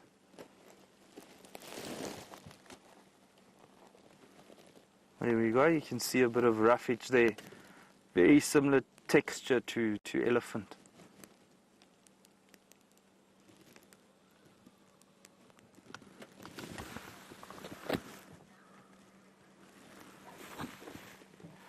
Cecilia, you were asking for some dung, so there we were able to help you on that one. Right.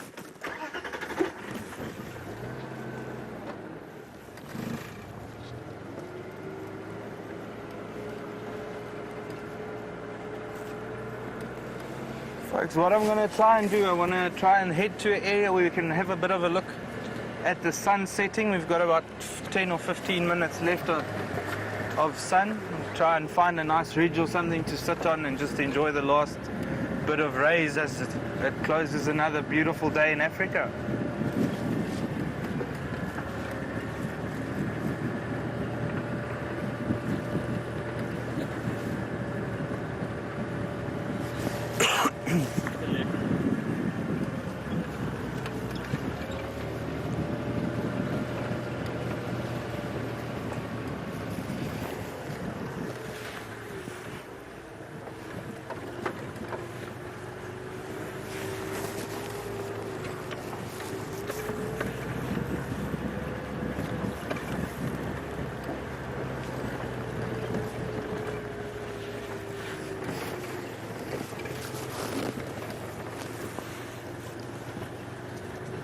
Tony, the next country on my bucket list would definitely be Botswana. Go up to the Okavango Delta, do a little bit of a different safari to the safaris that we have in the Kruger National Park area. More waterborne, be on mokoros, be on boats, and just enjoy the water and seeing a bit of different game.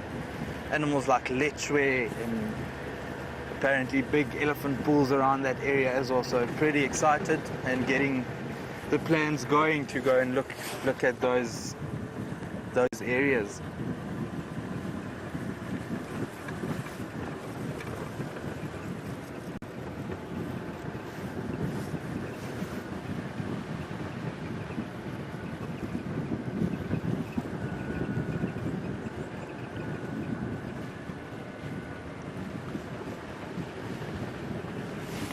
What do you think? Maybe we'll stop on the next one and just have a look at the sunset, or keep going a bit more. I think it might be speculating the sunset.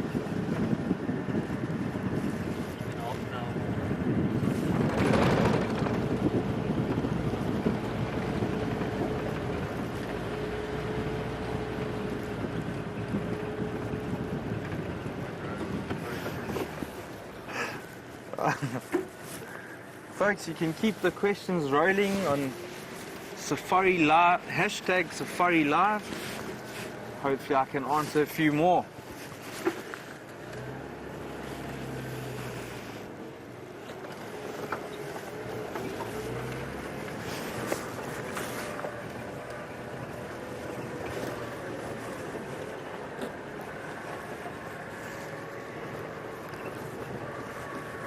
Monique, you were asking about medicinal plants that we could use.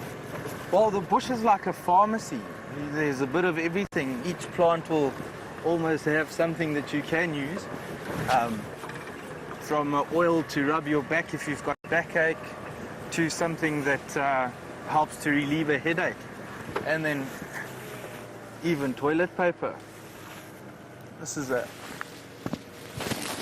African weeping wattle. It's got very nice soft leaves that you can ply together in how many plies you would like and use as a toilet paper if needs be, if you don't have the right stuff for the job. So yeah, this is one that's quick around here. A bit further forward, there's another one called a knob thorn. If you look closely, you'll see there are some knobs on the lower branches. That's where it gets its name from. And apparently, I can't say that I've used it before, but you grind those dried knobs out and sniff it. It helps with relieving headache.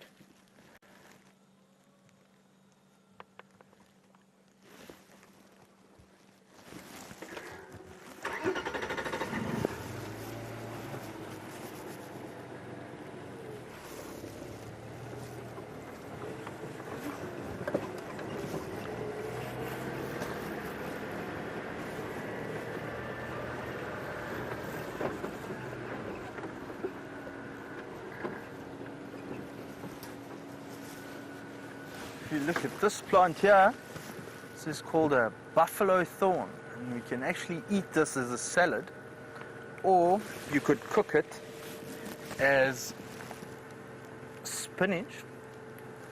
It's got a few African, or a couple of the local tribes have a fair bit of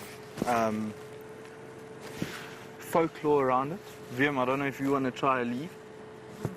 There you go. I'll have mine as well. One of the things, if we go back to the tree, if you look at the way it's growing, it's got a zigzag pattern, and that the local people, the Shangaan people, believe that it's telling us that life will not always be one straight line. It's going to have its ups and downs. And then if you look around, there's some thorns. There's a straight thorn and then a hook thorn. That tells us to look to the future and forget about the past and just carry on and kind of be positive and move forward with life.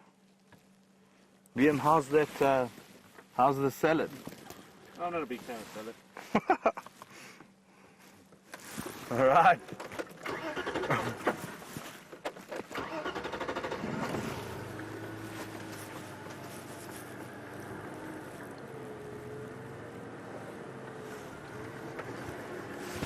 We're going to link to Jamie for an update. She's been searching for the lions.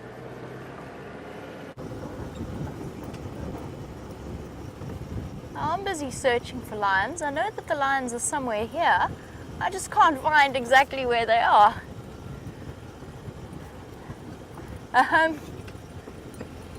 Yeah, I thought I knew where they were, but I guess not.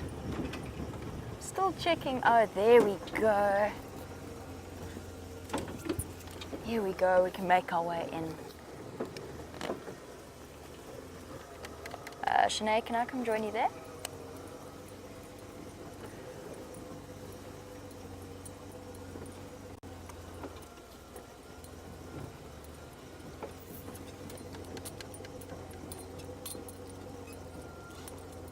This is Shanae for Jamie. Can I come join you on this side?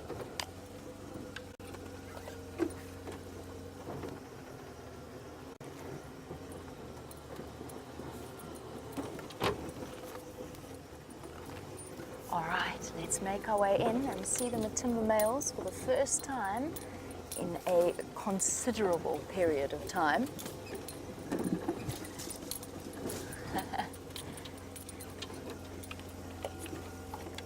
Copy that, thank you. See that? Alright guys, there they are. Well, there one of them is, at any rate. Hiding up in the back there now. I think, Brian, do you think we can squeeze our way under there? I think we can. I think we can. We can, yeah. We'll lift it up, we'll go nice and slowly.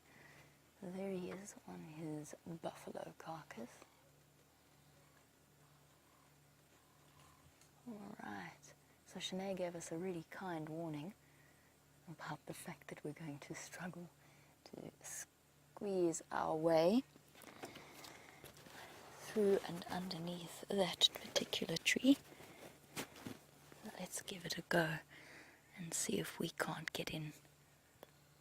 I'm just trying to see if there's a second way. There are more tracks leading in on the other side. It's just a matter of trying to figure out which way around to go. It's a little bit stuck in here. Sorry guys, I need to be on the Game Drive channel again. Standing by. It's a negative, sorry, our radios don't have it.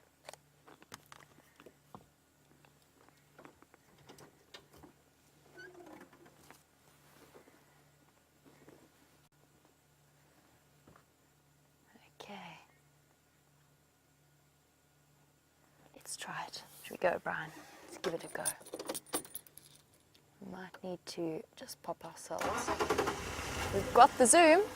So the first time seeing the Matimba males in this setting. Shanae's just in here.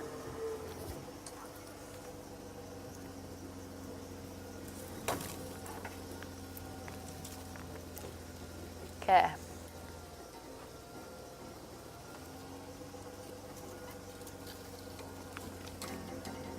Let's go through.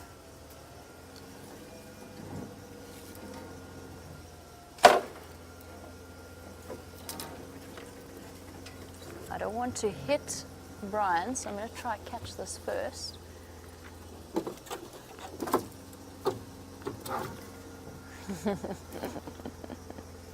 Can we lift it up? I don't think we can. This is going to be too tough. How's your view from here? No, definitely not. Standing by.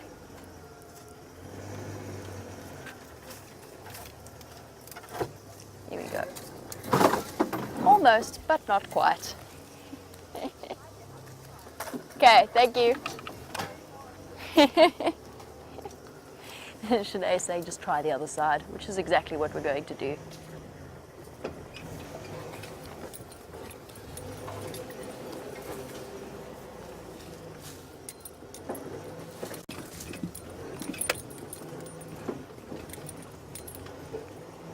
And Joyce, in New Hampshire, yes, absolutely. Being in this area is most definitely risky for them.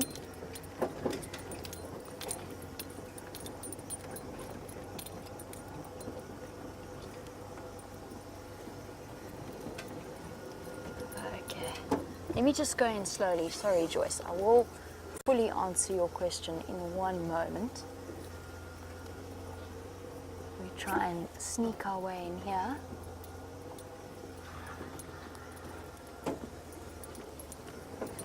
And let's see what the view is like. It's okay. I don't know where the second male is, so we'll stop here and just have a look. Oh, hold on a moment. Just wait for the other vehicle to come through. Oh, there's this pungent smell of the buffalo carcass. All right, so my apologies to Joyce. I was in the process of answering your question. You wanted to know why they are here and if this doesn't place them in danger. And the answer is yes, it does. However, I think that with I don't know, it's a difficult one to decide. You might find that they are under pressure from the south and to the west. Maybe other coalitions of younger males. So the Matimba males are not all that young. I think they're somewhere around 11. So already reaching the end of their prime. I think it might just be that the Birmingham boys, with the enormous territory that they've claimed for themselves,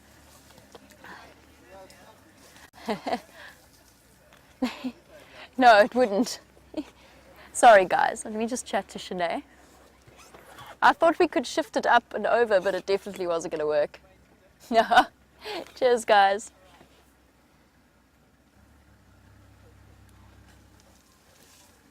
Alright, so I'll just let Shanae move out of the sighting. So guys, yes, it's an interesting change in lion dynamics. Now I think personally that the Birmingham boys have got such an enormous territory that the Matimbas have spotted almost not a black hole, but at least an opening where they can start slotting in and moving up. And maybe even the possibility that with one Birmingham down, the Birmingham Boy coalition is significantly weakened. An interesting situation, it really truly is. The Matimba males are fully mature, very, very large, plenty of experience under their belts. I have no idea, I think this might be hairy belly, but I really am not sure at this point. It's been so long since I last saw them that I can't quite tell. And this is unfortunately, unless, no, hold on. It's not the only view. It isn't at all. We can make our way to where Shanae was, I think. Shall we give it a go? Let's try that. Sure, sorry guys, this has been an exhausting lion sighting. Trying to get in here, first from the eastern side and then from the west. It's been somewhat tricky this afternoon. So while we reposition, since we're down in the drainage line and don't have the most extraordinary view of the sky, let's have a look at FWs.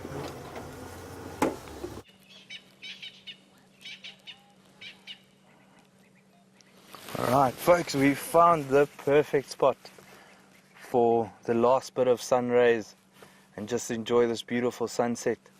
You can see it's quite hazy, there's a bit of dust in the air, and yeah, as it's going down we'll start seeing more and more colors. It was a lovely afternoon, got some good game. After the sunset we'll carry on. We're going to look for some nocturnal species, maybe bump into a hyena or something moving around, maybe a serval or a genet, bush baby, and yeah, see what the nightlife brings.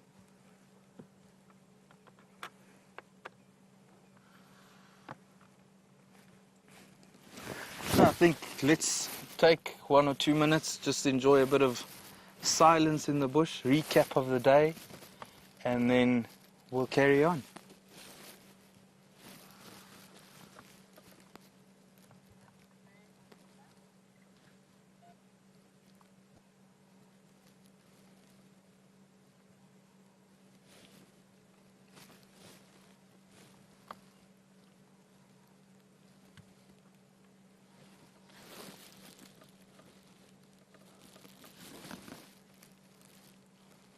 I was hoping that there'll be some birds calling, saying goodnight, finding their resting place for the evening.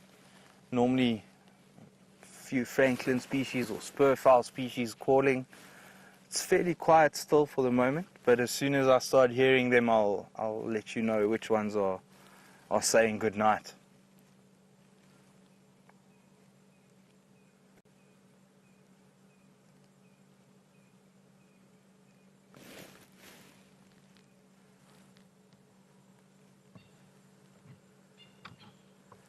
To our left there are a couple of franklins, sounds like crested franklin that are calling. Quite a sharp.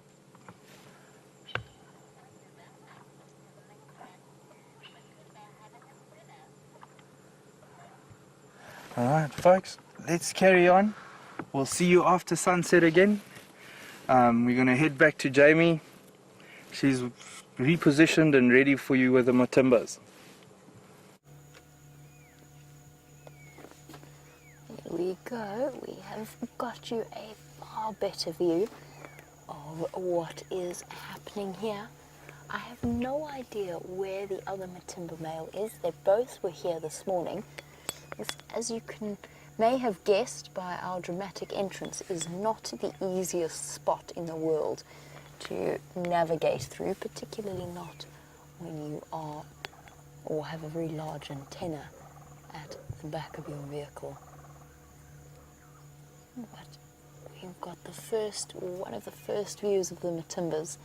Certainly the first time that I have seen them since they left the area all that time ago, last year. Brian, this must be the first time you've seen them as well. Yeah, for a very long time. For a long time. This is incredible. And they're absolutely stunning male lions with those big, thick manes. Full length all the way down their backs and their shoulders and their elbows.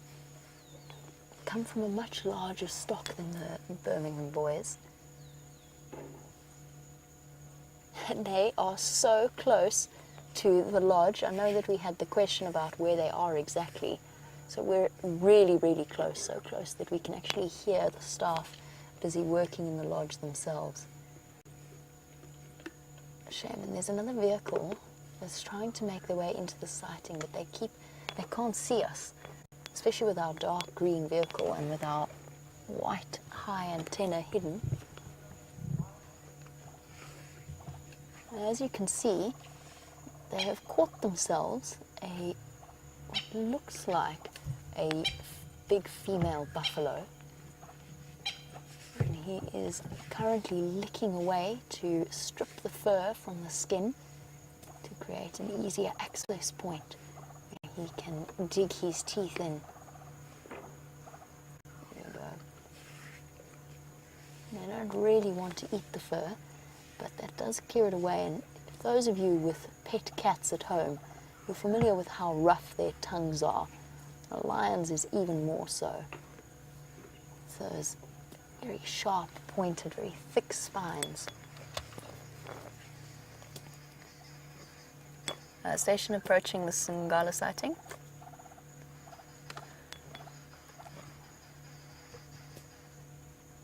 Here we go.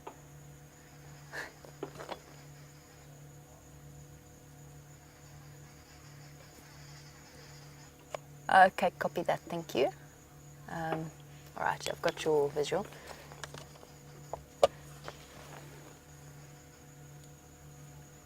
Okay, guys, we're going to have to do some really serious repositioning here. This has become exceptionally tricky in terms of positioning and trying to make a plan in terms of fitting us all into the sighting.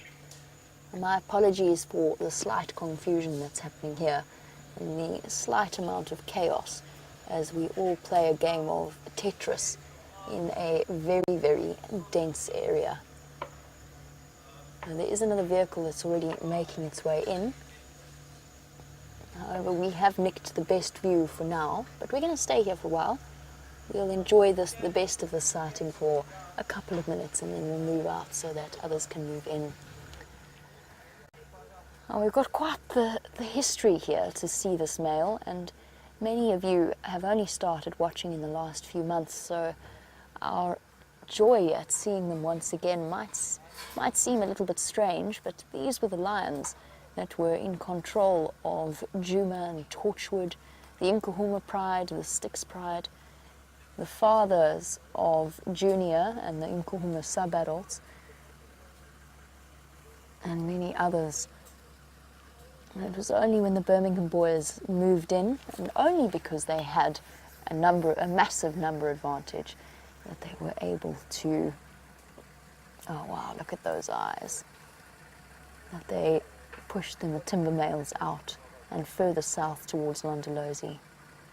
So it is such a pleasure to see these animals once again, battle scarred and much, much larger.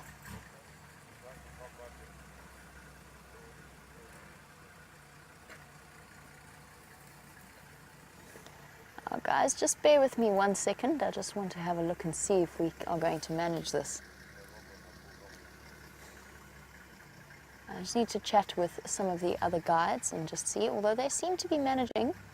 They're doing this very well, very cleverly, sorting out what's going to happen. Unfortunately, I'm feeling the pressure a little bit to shift away from the view that we have. Monique, you were wondering on the subject of returning male lions, since we've had the Matimbas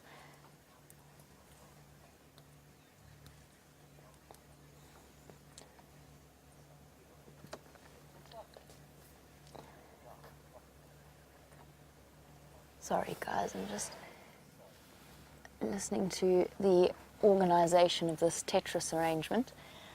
So Monique, we've had the Matimbas return, and we've also had the surprise return of Junior, their adult son, who around sort of the end of last year was kicked out of his pride and went on his solo mission, as all male lions have to do eventually.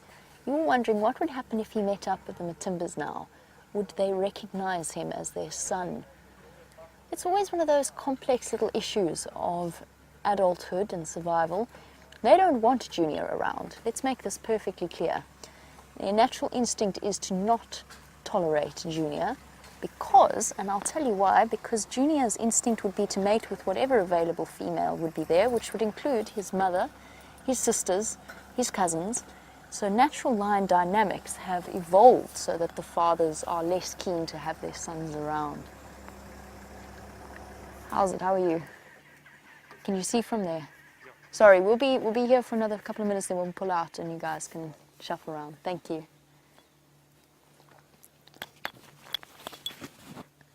So Monique, I don't know exactly what would happen at this point. Chances are they would respond aggressively. Whether or not they would know that he's their son, maybe.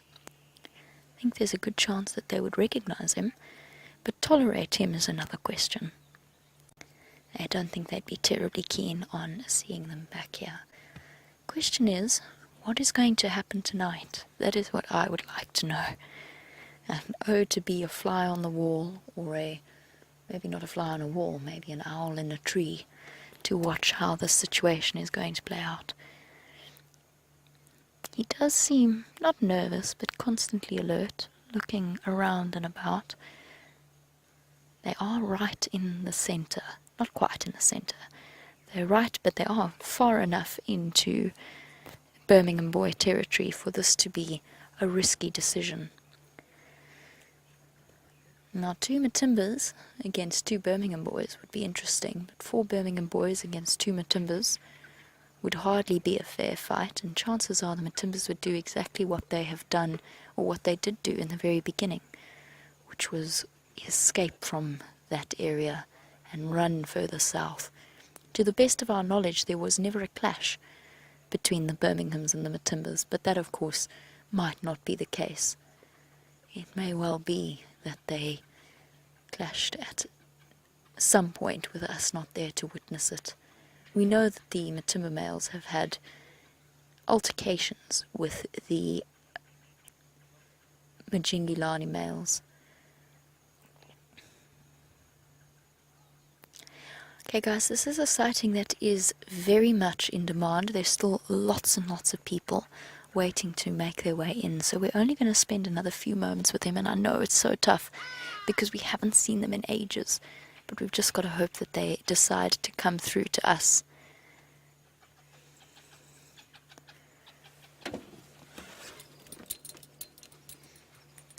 And if I'm not getting your questions through, please know I'm not ignoring you. We're just right in the middle of a drainage line, and I'm struggling, or at least our radios are struggling, to convey your messages through to us. But just a quick question for all of you. Which Matimba male is this? I thought it was hairy belly. That was my first instinct. I don't know where the other male is, but it is such a pleasure to see them out here.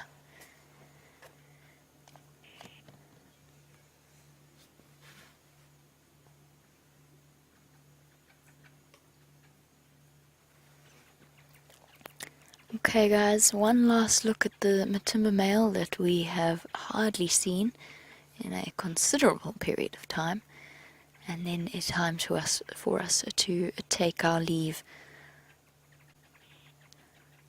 Now let us head out, leave them to their snack, and we will just have to wait and see what the morning brings, or at least what the night brings.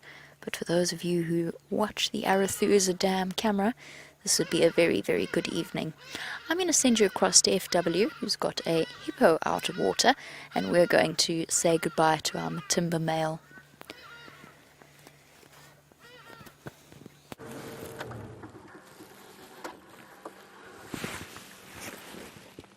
Folks, we're back at the Juma waterhole, If you look in the middle of the screen, I hope you guys enjoy. Oh, they just disappeared. There's some dwarf mongoose. So you guys were with Jamie and having a good look at the biggest predator of Africa. Now we're looking at the smallest one in this area, the dwarf mongoose. Looks like they're not playing with us. They're hiding. If you look at those logs as we're panning out, they live in those logs, in hollow logs or in termite mounds. And right in front we've got a nice hippo out the water. He's decided to dinner. It's dinner time and he's going to start feeding. Also the buffalo that were around the water hole earlier has decided to start moving around again and feed.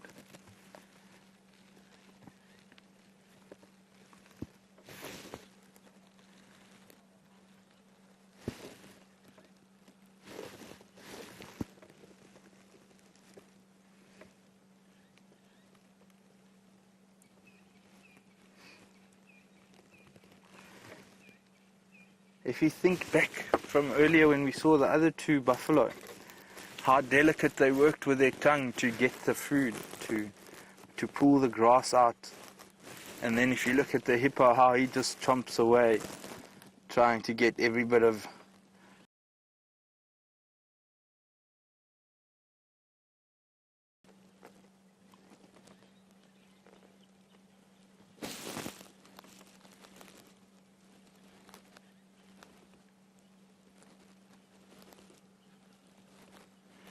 There's a bird close to the hippo, just to the right of the hippo, called a fork-tailed drongo. There, it's just caught something.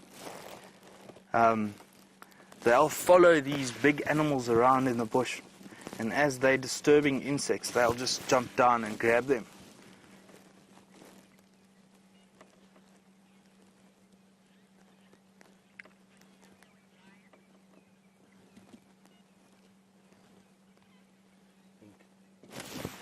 All right, we're gonna link back to Jamie, back to the lions.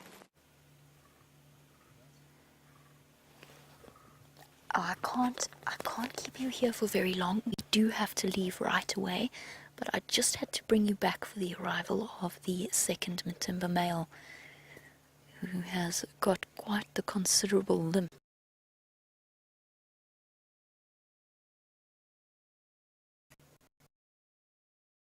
Earlier assessment. Okay. To bring you back for this quick view of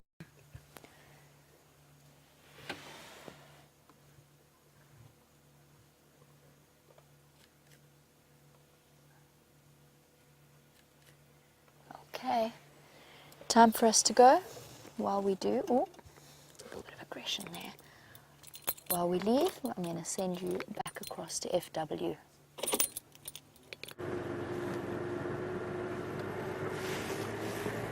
Folks, to the left of the vehicle, we've got a bit of a dance-off. Two male Nyala.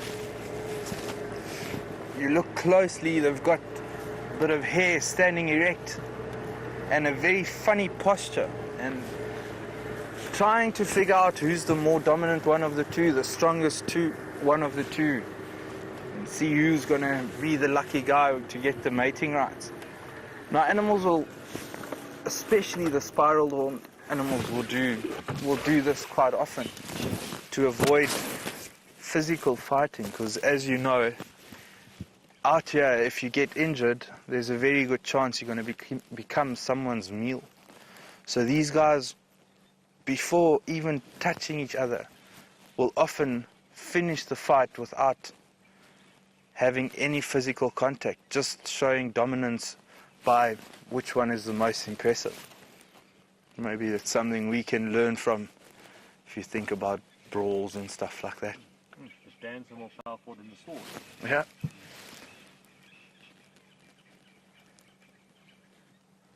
Look at that very stiff-legged movement, very proud posture.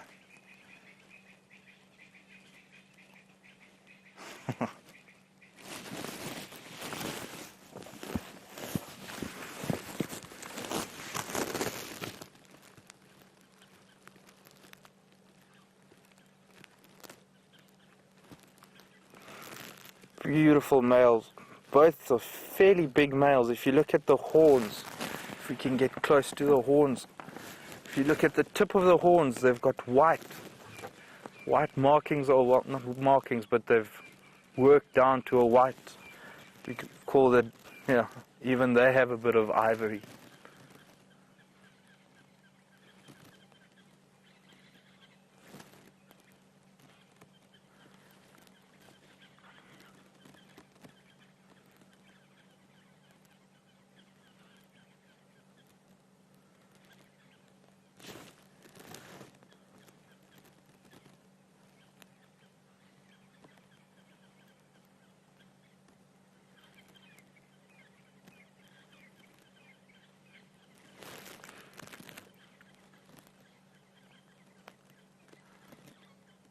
Folks, we're not going to stay with him for too long. The sun is basically gone, so it's time to start looking for the nighttime animals. We're going to leave these guys in peace and leave the lights off them, and yeah, let's carry on, see what else we can find as we carry on.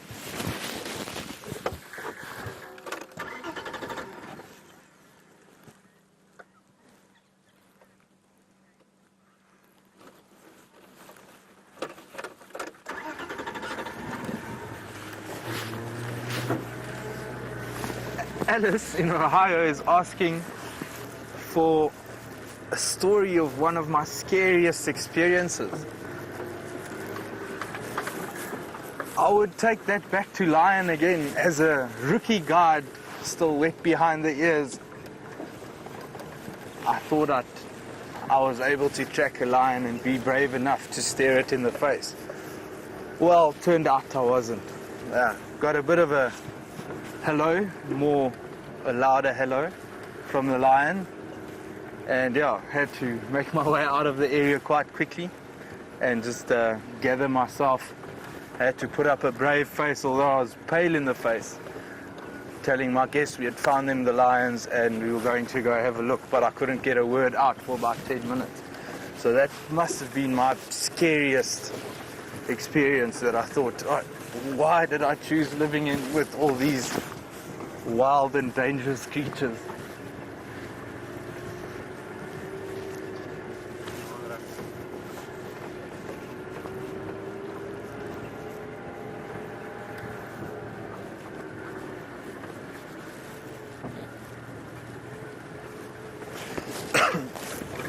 Gene, in North Carolina, I have not had the privilege to see any live births whilst working out in the bush. No, I'm lying. I've seen an impala give birth. Between drives, me and a colleague were driving around and stumbled upon this impala that was in a bit of discomfort. She was walking around looking for a place of good cover to give birth, and spend about 20 minutes to half an hour with her, basically from the legs just coming out through the whole process, and then eventually the first steps this baby impala took, and that was last year in November. What a privilege to have been able to see that. Sorry about that.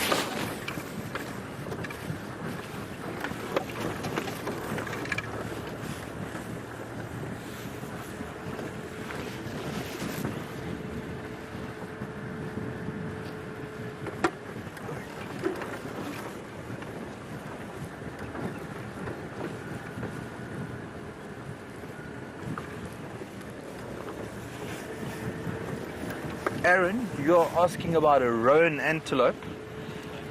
I was lucky enough to see on one of the reserves when I just started guiding, we had roan antelope, and they also had a breeding project where they tried to get the numbers up and hopefully get them back and off the endangered species list. So beautiful antelope, massive antelopes, very big stocky animals. Beautiful.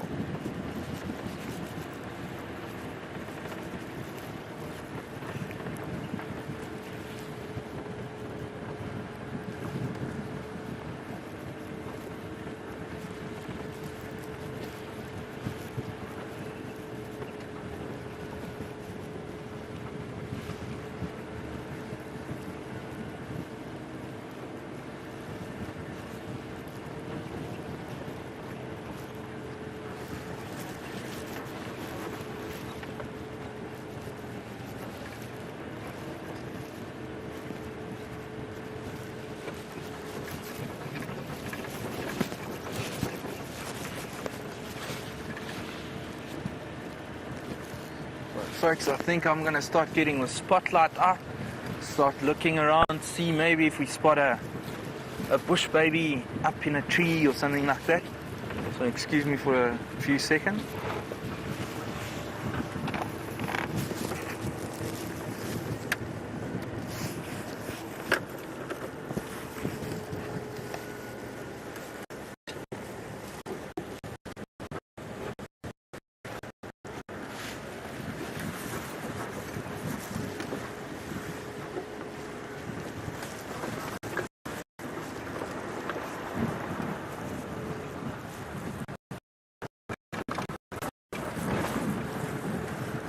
We're going to link back to Jamie.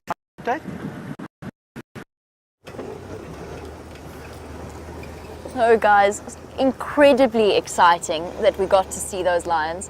I'm absolutely over the moon that we got to see both of them. I was a bit worried that we were going to have to leave and only see one, but we got them both and looking hungry, I must say. The ginger male was looking like they hadn't had a good meal in a couple of days, so this buffalo's obviously gone down a treat for both of them. The ginger male's still limping, as he was a year ago when we last saw him. He's got a chronic injury on one of his paws that has just never healed up. And some say it was a snake bite, some say it was a thorn, some say it was an injury in a fight. It's one of those, depending upon who you ask. But nevertheless, looking in good health, considering what they've been through and the amount of change in their lives. But I do wonder why they're up here, because from what I understand, some of the breakaway pride from the Tsalalas have had Matimba cubs or suspected Matimba cubs. They were seen mating with some of the Tsalala breakaway pride and with the tailless lioness as well. Now, it's an interesting situation that we have playing out, and without the protection of the Matimba males, again, just like with the Birmingham boys being so crucial in the lives of the Sticks and the females, the Nkuhuma females cubs, these Matimbas were I had made themselves an integral part of that territory that they control. We'll never know exactly what's happening with their dynamics. Perhaps they feel an absence of the Birmingham boys on this western side of Arathusa, but they've been sort of heading off all the way to the north around Simbambili. It's a really interesting dynamic in play. I don't know exactly what's going on. I don't think any of us do. And we have discussed it at length as guides and with guides from other lodges as well. Lovely to see them back though. I have to be honest, I didn't really think that we would have another chance to put them on screen. I thought that might have been the end of, not necessarily because they were in trouble, just because they were so far away from our area of traverse. Now that was, for some of you, the very first sighting of Hairy Belly. Hairy Belly, I know you couldn't really see from the angle he was at, but he's got a mane that stretches all the way down, halfway, basically towards where his belly button would be. And then the ginger male, who's not looking so ginger at the moment, but I don't know whether it was just the light in that drainage line. But my apologies for the brief time spent with them. As you can imagine, 2 big male lions on a kill. Everybody wants a chance to see that, and you heard the guests that we encountered before, viewers of our live safaris. Imagine how exciting that must have been for them to have a chance to see those lions. It's a bit tricky as well. I mean, Brian, have you escaped unscathed? I haven't injured you with a tambuerti. That's good. We were sort of being extra careful with those tambuertis because, as you know, that latex that tambuerti carries is a bit noxious. It's actually very poisonous. You can't burn the wood, you can't cook food on the wood, or you'll make yourself exceptionally ill. And certainly a teaspoon of that latex could kill a man. I wasn't really all that keen on scratching myself on the tambuertis. It happens, and it burns, but we managed, both of us, to escape unscathed. I'm not sure about Rusty's paintwork, but that's okay.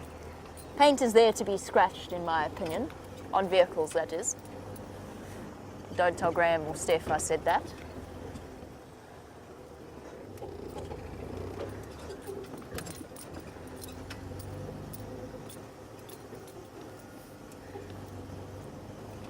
And Jesse, you were wondering, while we were with that lion, it was busy licking underneath the buffalo's chin and licking the fur. And you were wondering why it was that the lion was doing that.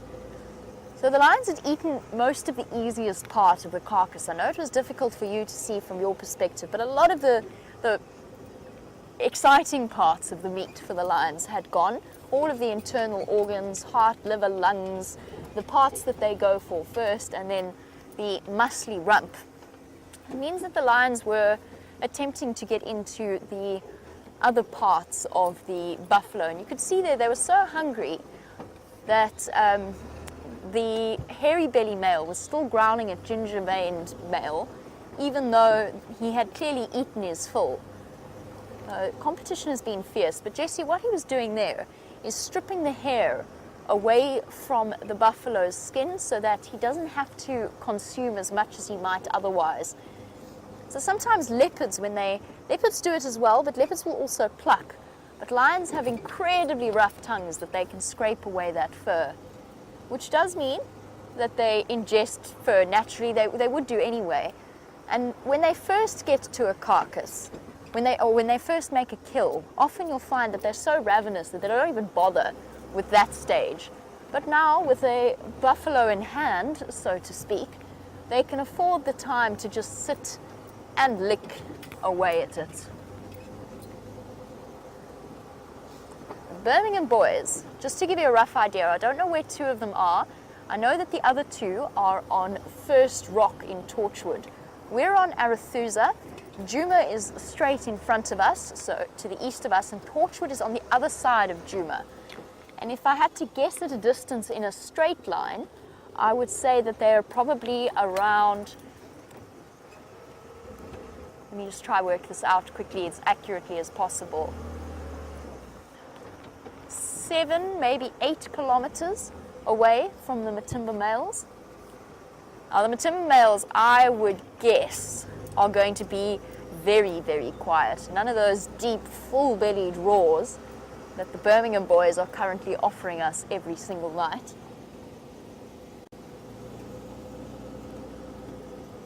And it's a strange fact of life that if the Matimba males were to come across the Nkuhuma females, which I don't think they will, I don't think they're going to venture that far east, but if they were to come upon those new cubs of the Nkuhumas, they would do just what the Birmingham boys did to their cubs, which would be to kill them straight away on sight. So we've got a real soap opera situation going with the lions of this area.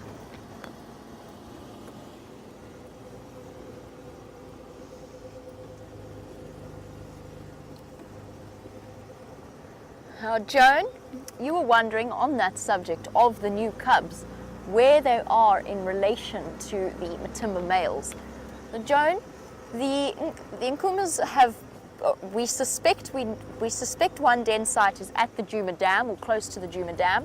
That is about 4.5 kilometers away. The other female is even closer to the Birmingham males, where the Birmingham males are. In fact, she's basically right there, so 7 to 8 kilometers.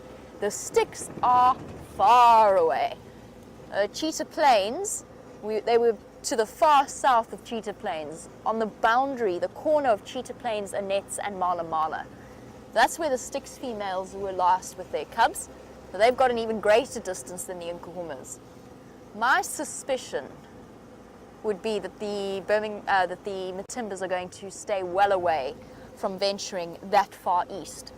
But, as with anything, the lions don't read the textbook, and they certainly don't bother to listen to our conjecture. It just remains for us to find out what happens tomorrow morning. One of those mysteries of the night. But those of you who are avid viewers of the dam cameras, I would definitely keep an eye on them.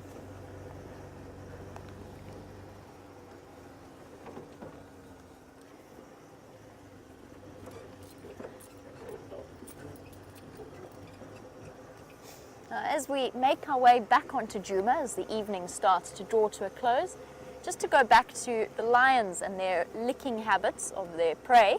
Sandy in Toronto, you were wondering, do the big cats ever get fur balls like domestic cats do? Yes, they do.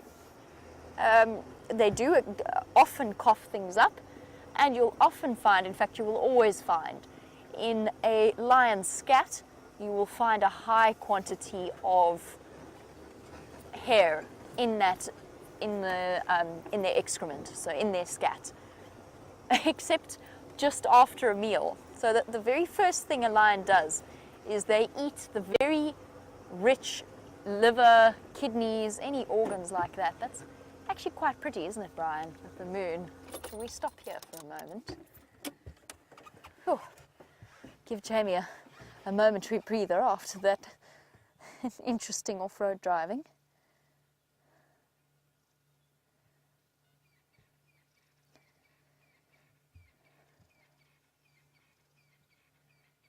The waxing crescent moon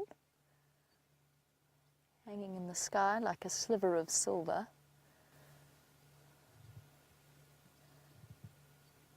Look at that. You can actually really see the sun illuminating the surface of the moon there. And I find when you look this closely, you can just imagine the shadow of the earth casting that shadow. And just that little bit of the moon being illuminated.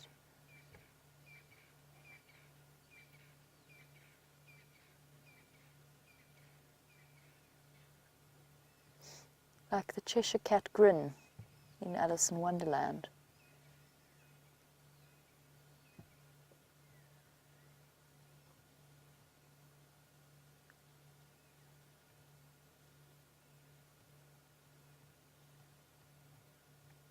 Distant calls of the various birds, either going to bed or, in the case of the whistling pearl-spotted owlet, coming out for the night.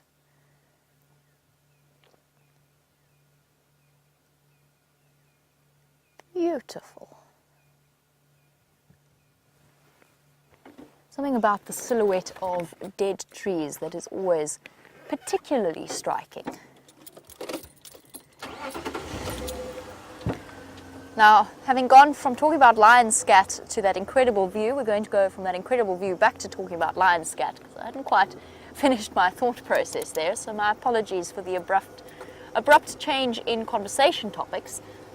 However, I was just going to say that the very first defecation that happens after a lion has started to eat a fresh kill, after they've eaten the rich organs and the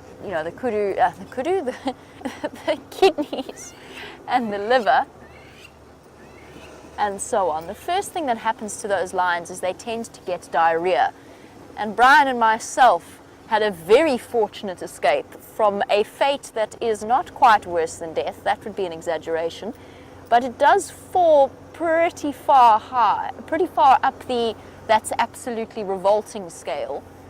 And that was, we just missed. I'm busy blithely looking around for the lions, trying to get into the sighting, and we very nearly drove through a fresh pat of Matimba male lion diarrhea. And Brian, I don't know about you, but I'm most relieved.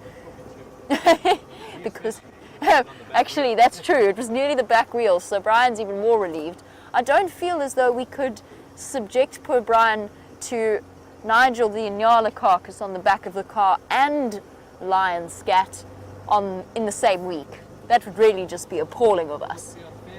It would be terribly unfair. No, we shall avoid at all costs, Brian. And apart from the olfactory assault that is the experience of driving through lion scat, there is the additional disadvantage of the fact that every time you stop next to an animal, it goes, "Oh, a lion!" and runs away, has a good sniff and then disappears. So, definitely something we want to avoid, and it sticks on your wheel for the next 3 weeks, whether you wash it or not. Moving away from things scatological, we're now heading into the evening, and we started off our afternoon by answering a question about the best time of year to see the rare animals.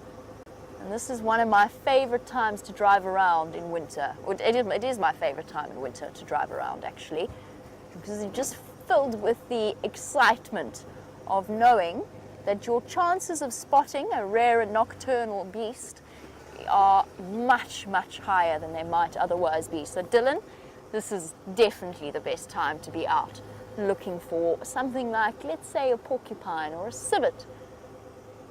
Bush babies is pretty much all year round. But maybe an aardvark, maybe. I'm hoping that you'll all be with me when I get to break my aardvark absence.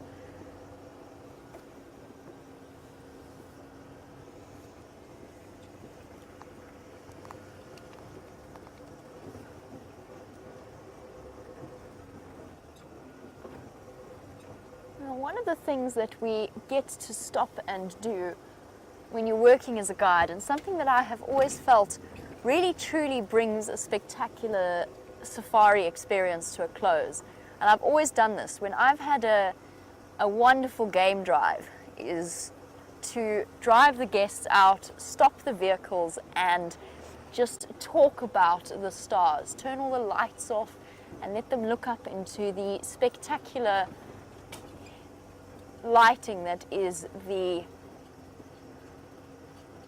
Milky Way. Sorry, I'm trying to figure out what's on this tree. Oh, hello. Hello, hello.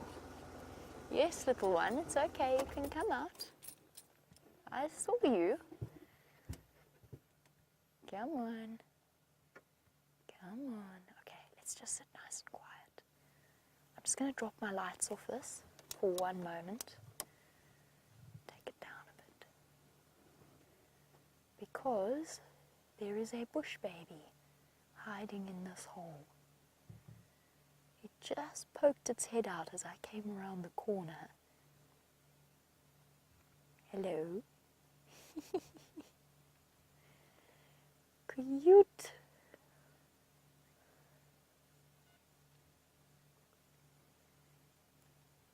Okay, that doesn't get better than this. How is that for a view of the smallest... Oh, no, I'm not ready to get out of bed just yet. That's exactly what I looked like this morning when I got up and then realized it was my morning off. That was my head emerging from the blankets and then going back underneath them. How cool was that? A lesser bush baby or lesser galago. There's actually, it's looking at us. Brian, if we go down slightly, there is a little hole, sort of, if we keep going down, if we follow that crack a little bit, there, that hole, I keep catching the glint of its eyes every now and again, so it is looking at us through that tiny little pinprick. Okay, I think it's possibly moved further down. So now you have the perfect example of where a bush baby will spend its day, in a hollowed out dead branch like this, with a perfect little entrance hole. Now that was probably made by maybe a woodpecker, possibly a barbet, and the bush babies have moved in and taken over. Come on, little bush baby. Okay, let's drop the light down again a bit. Come on, you can come say hello again. But wasn't that just the most amazing of sightings? Just like all of the primates, we got a chance to have a look at their ears, which when you compare them to, say, an antelope, much reduced in size, and those big round eyes immediately tell you that that is a little animal that has a great deal of its success strategy based on eyesight rather than hearing. Yeah, I think it's had it. I think it wants to go back to bed. I'm just going to check further up the branch because, of course, there's holes all the way up here, and I wouldn't put it past a little bush baby to have snuck out whilst we were watching it.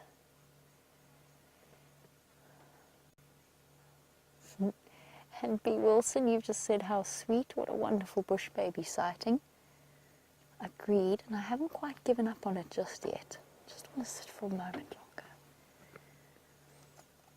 I'm actually going to turn my spotlight off and turn my side light on, so it's a bit of a gentler light. And let us see if our bush baby comes back.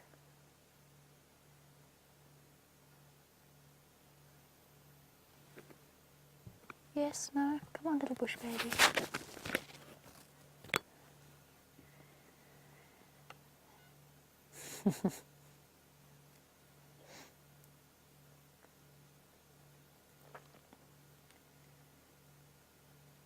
Well, that's really nice to know that this nest site is here, because we'll be able to come and visit it night after night to investigate if they're around here.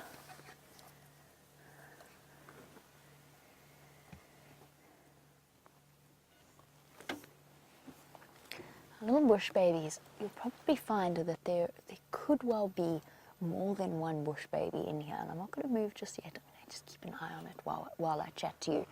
But basically, they can reach densities, recorded densities of up to 500 per square kilometre in these sorts of areas, maybe more towards Miombo woodland. I think probably the average in this area would be much, much less than 500 per square kilometre. But that is what research has shown. What they'll often do is they'll sleep in family groups, and there'll be one, sometimes even two males within those family groups themselves. So James Richards, you were wondering about how bush babies settle territorial disputes. The truth is, whilst they have home ranges that they like to hang out in, they know well, and that is part of their area, and they return to nest sites that are theirs. The truth is that they actually don't. We always talk about them marking their territory. They're actually not that aggressive about protecting their territory. So the recorded, hello, there we go. It's okay, it's okay. It's all right. Don't be scared. Hello, little one. Hi. Sorry, James. Let's just enjoy this peekaboo moment. Okay.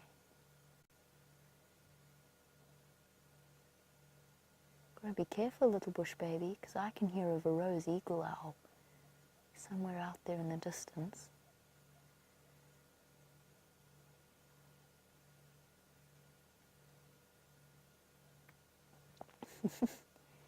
Peering up. Hi. Peekaboo. Yeah, there's all kinds of moths waiting to be caught. It's rise and shine time. Look at those enormous eyes. Now we really... Nope. I'm going back to bed. Okay. We have had an incredible moment, incredible sighting with this bush baby. I don't want to stay any longer because obviously this bush baby is feeling... Oh, hold on.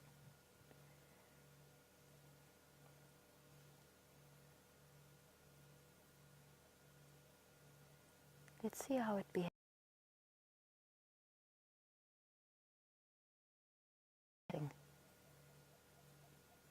Oh, look at its eyelids drooping. I promise you this is exactly how I felt this morning. Nope.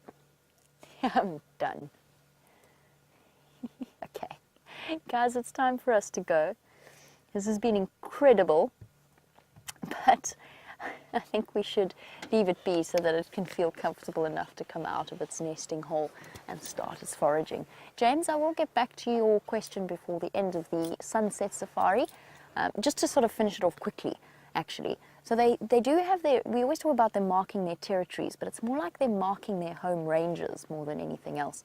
Very often adult females that are unrelated or not connected to each other, or adult males, They might show a little bit of aggression, but fights between bush babies are very, very rare, unless it is an adult male fighting another adult male over a female in estrus. And then they sort of spit and kick, and a lot of it is avoided through calling. A lot of sort of conflict is avoided through calling. That kind of answers your question about how they deal with a territorial dispute. The truth is they're very unusual. I'm going to carry on, leave our bush baby. While I do, we'll send you back to FW.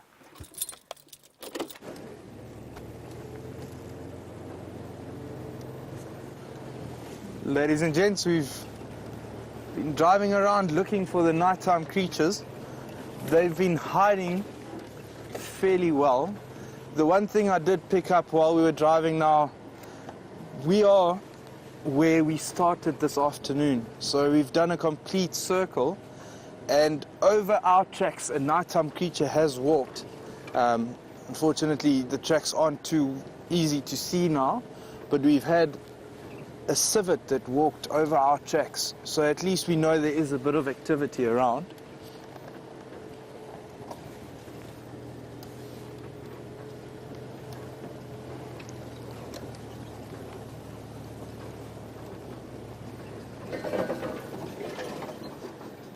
There's an interesting plant as well,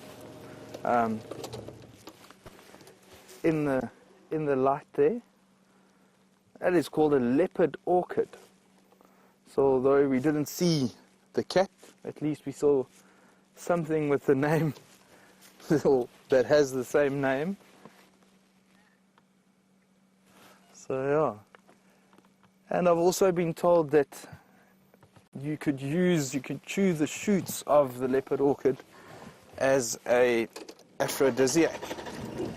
Never tried it before, but yeah. Sorry.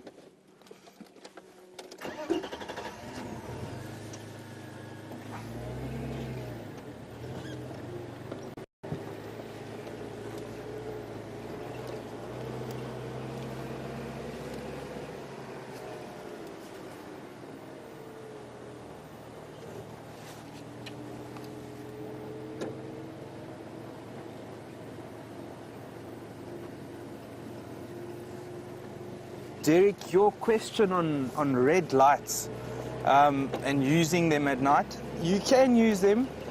They filter the light a bit too much, so we can't really see and look for stuff if we're using them constantly. I know some places do use them, and in the case of if you're desperate for a daytime animal that you haven't seen and it's maybe your last evening on safari, then you might try something like that. But it's for long-term use, we're going to miss too much and not see the bush babies and all the other things that might be hiding a bit further away. So the white light just helps us to find the animals and see a bit better.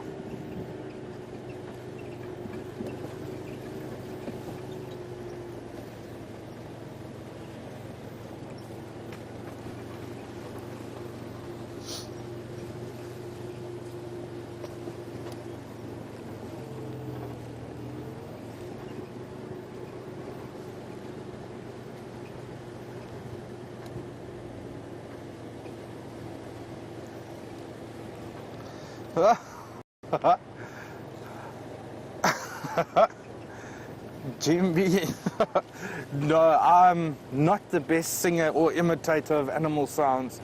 Probably the best I could do would be a buffalo's low grunt. The quickest one I can think of now. And growing up on a farm, I heard a similar call from a young age, so it's kind of engraved in me. They sound very similar to cows calling. So yeah, let's see how it goes.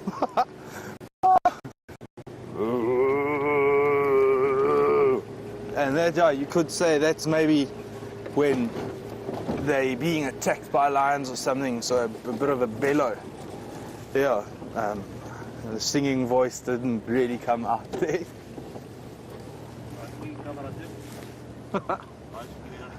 Okay.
Papa Young, you asking what my opinion is on zebra. Is it white with black stripes or black with white stripes?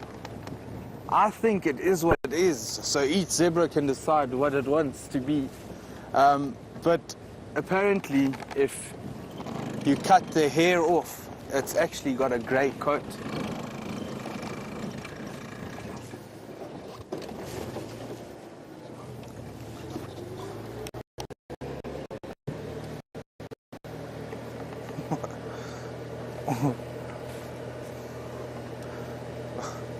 Well, thank you very much for the compliment on the animal sound. Yeah, thank you.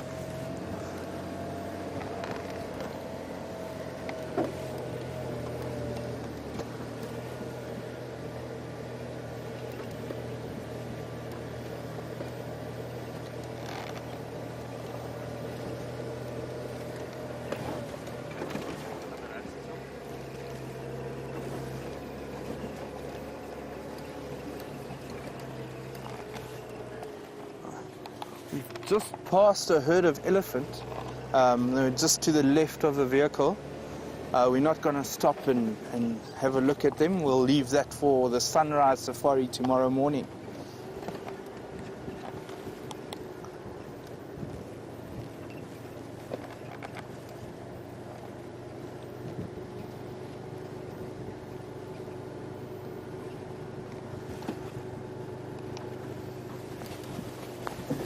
Ladies and gents, thank you very much for an awesome afternoon. It was a privilege showing you around the African bush, and enjoy the rest of your day.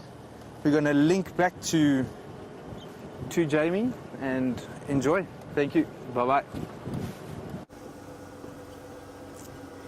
Oh, I'm sure that FW is feeling much like I felt after my first drive on these live safaris, which was a sort of relief combined with a vague panic as to what actually happened. I said that I couldn't remember what I said. We'll see if FW, I'm sure he's in need of a very stiff Coca-Cola when he gets back to camp, when he heads back. But I'm sure that you all welcomed him as warmly as anything. Oh my word, I feel like I've been doing a lot of dodging trees this afternoon. But there we go, scooted around. Now what I was saying, or what I was talking about, was actually going to answer Aaron in New Zealand's question about whether or not as a guide one ever studies astronomy. And I started launching into a description of what I always do with a group of guests after an enjoyable game drive. And Aaron, it's always up to each and every single individual guide how far they take different fields of study. But every guide, when they first do their training, is given a sort of a rudimentary grasp of basic astronomy. So the kind of facts like Alpha Centauri being the closest star to our solar system, and so on and so forth. How to find south. That's okay, little scrub hair. That's a terrible place to stop and eat your grass. Sorry, Brian. I didn't mean to do that, actually. I meant to turn the brights off, not the headlights. Here we go. A scrub hair, everybody. Enjoying a quick snack. Okay. And similar, the colour of the eye looks to the bush baby. That light coloured eye, almost reddish in colour. That's the way that the scrub hair eyes reflect. Just dropping the lights down a little bit. I don't want to shine right on it. So there we go. Got a slightly different close-up. Not that it seems terribly concerned by our presence. And this one's got a floppy ear. A floppy left ear. The only one of the lagomorph family that we have in this particular area is scrub hair. Okay, little scrub hair. I'm going to take my light off you completely now so that you can find your way off the road without us disturbing you. Sorry. Took a deep breath of my own. Sorry about that. So, Aaron, yes, guides do study basic astronomy, and then it's up to you how much further you take it. What I would really love to learn about, and I haven't had the opportunity yet, is to learn about some of the more local approaches to constellations and such things, particularly the Bushmen of Namibia and Botswana, those sorts of areas. Very, very different approach, because of course for them the constellations didn't take on the heroic character of the warrior like Orion or the giant terrifying scorpion of Scorpio. Instead their constellations were things like giraffe wandering across the sky, and that's something that I would love to learn more about. Well, we have had an extraordinary, really truly extraordinary afternoon. Fantastic to see the Matimbas once again, and I'm so glad that we were able to share them with all of you. It's about time they stopped taunting us by hanging out on Simbambili. I am glad that they are back. As we come to the end of the sunset safari, we'll have to wait until tomorrow to find out what happened with the Birmingham boys tonight. Oh, thank you, Brian, as always, for Brian's fantastic camera work as well as his dodging of the tambueti trees. And thank you to Kirsty and to Chelsea in final control. And very well done to FW and VM for their wonderful work as well. But most importantly, thank you as always to all of you across the globe. I hope that you have a wonderful day, or that you sleep well, depending on where you happen to be. And we'll catch you tomorrow for the sunrise safari. Bye-bye.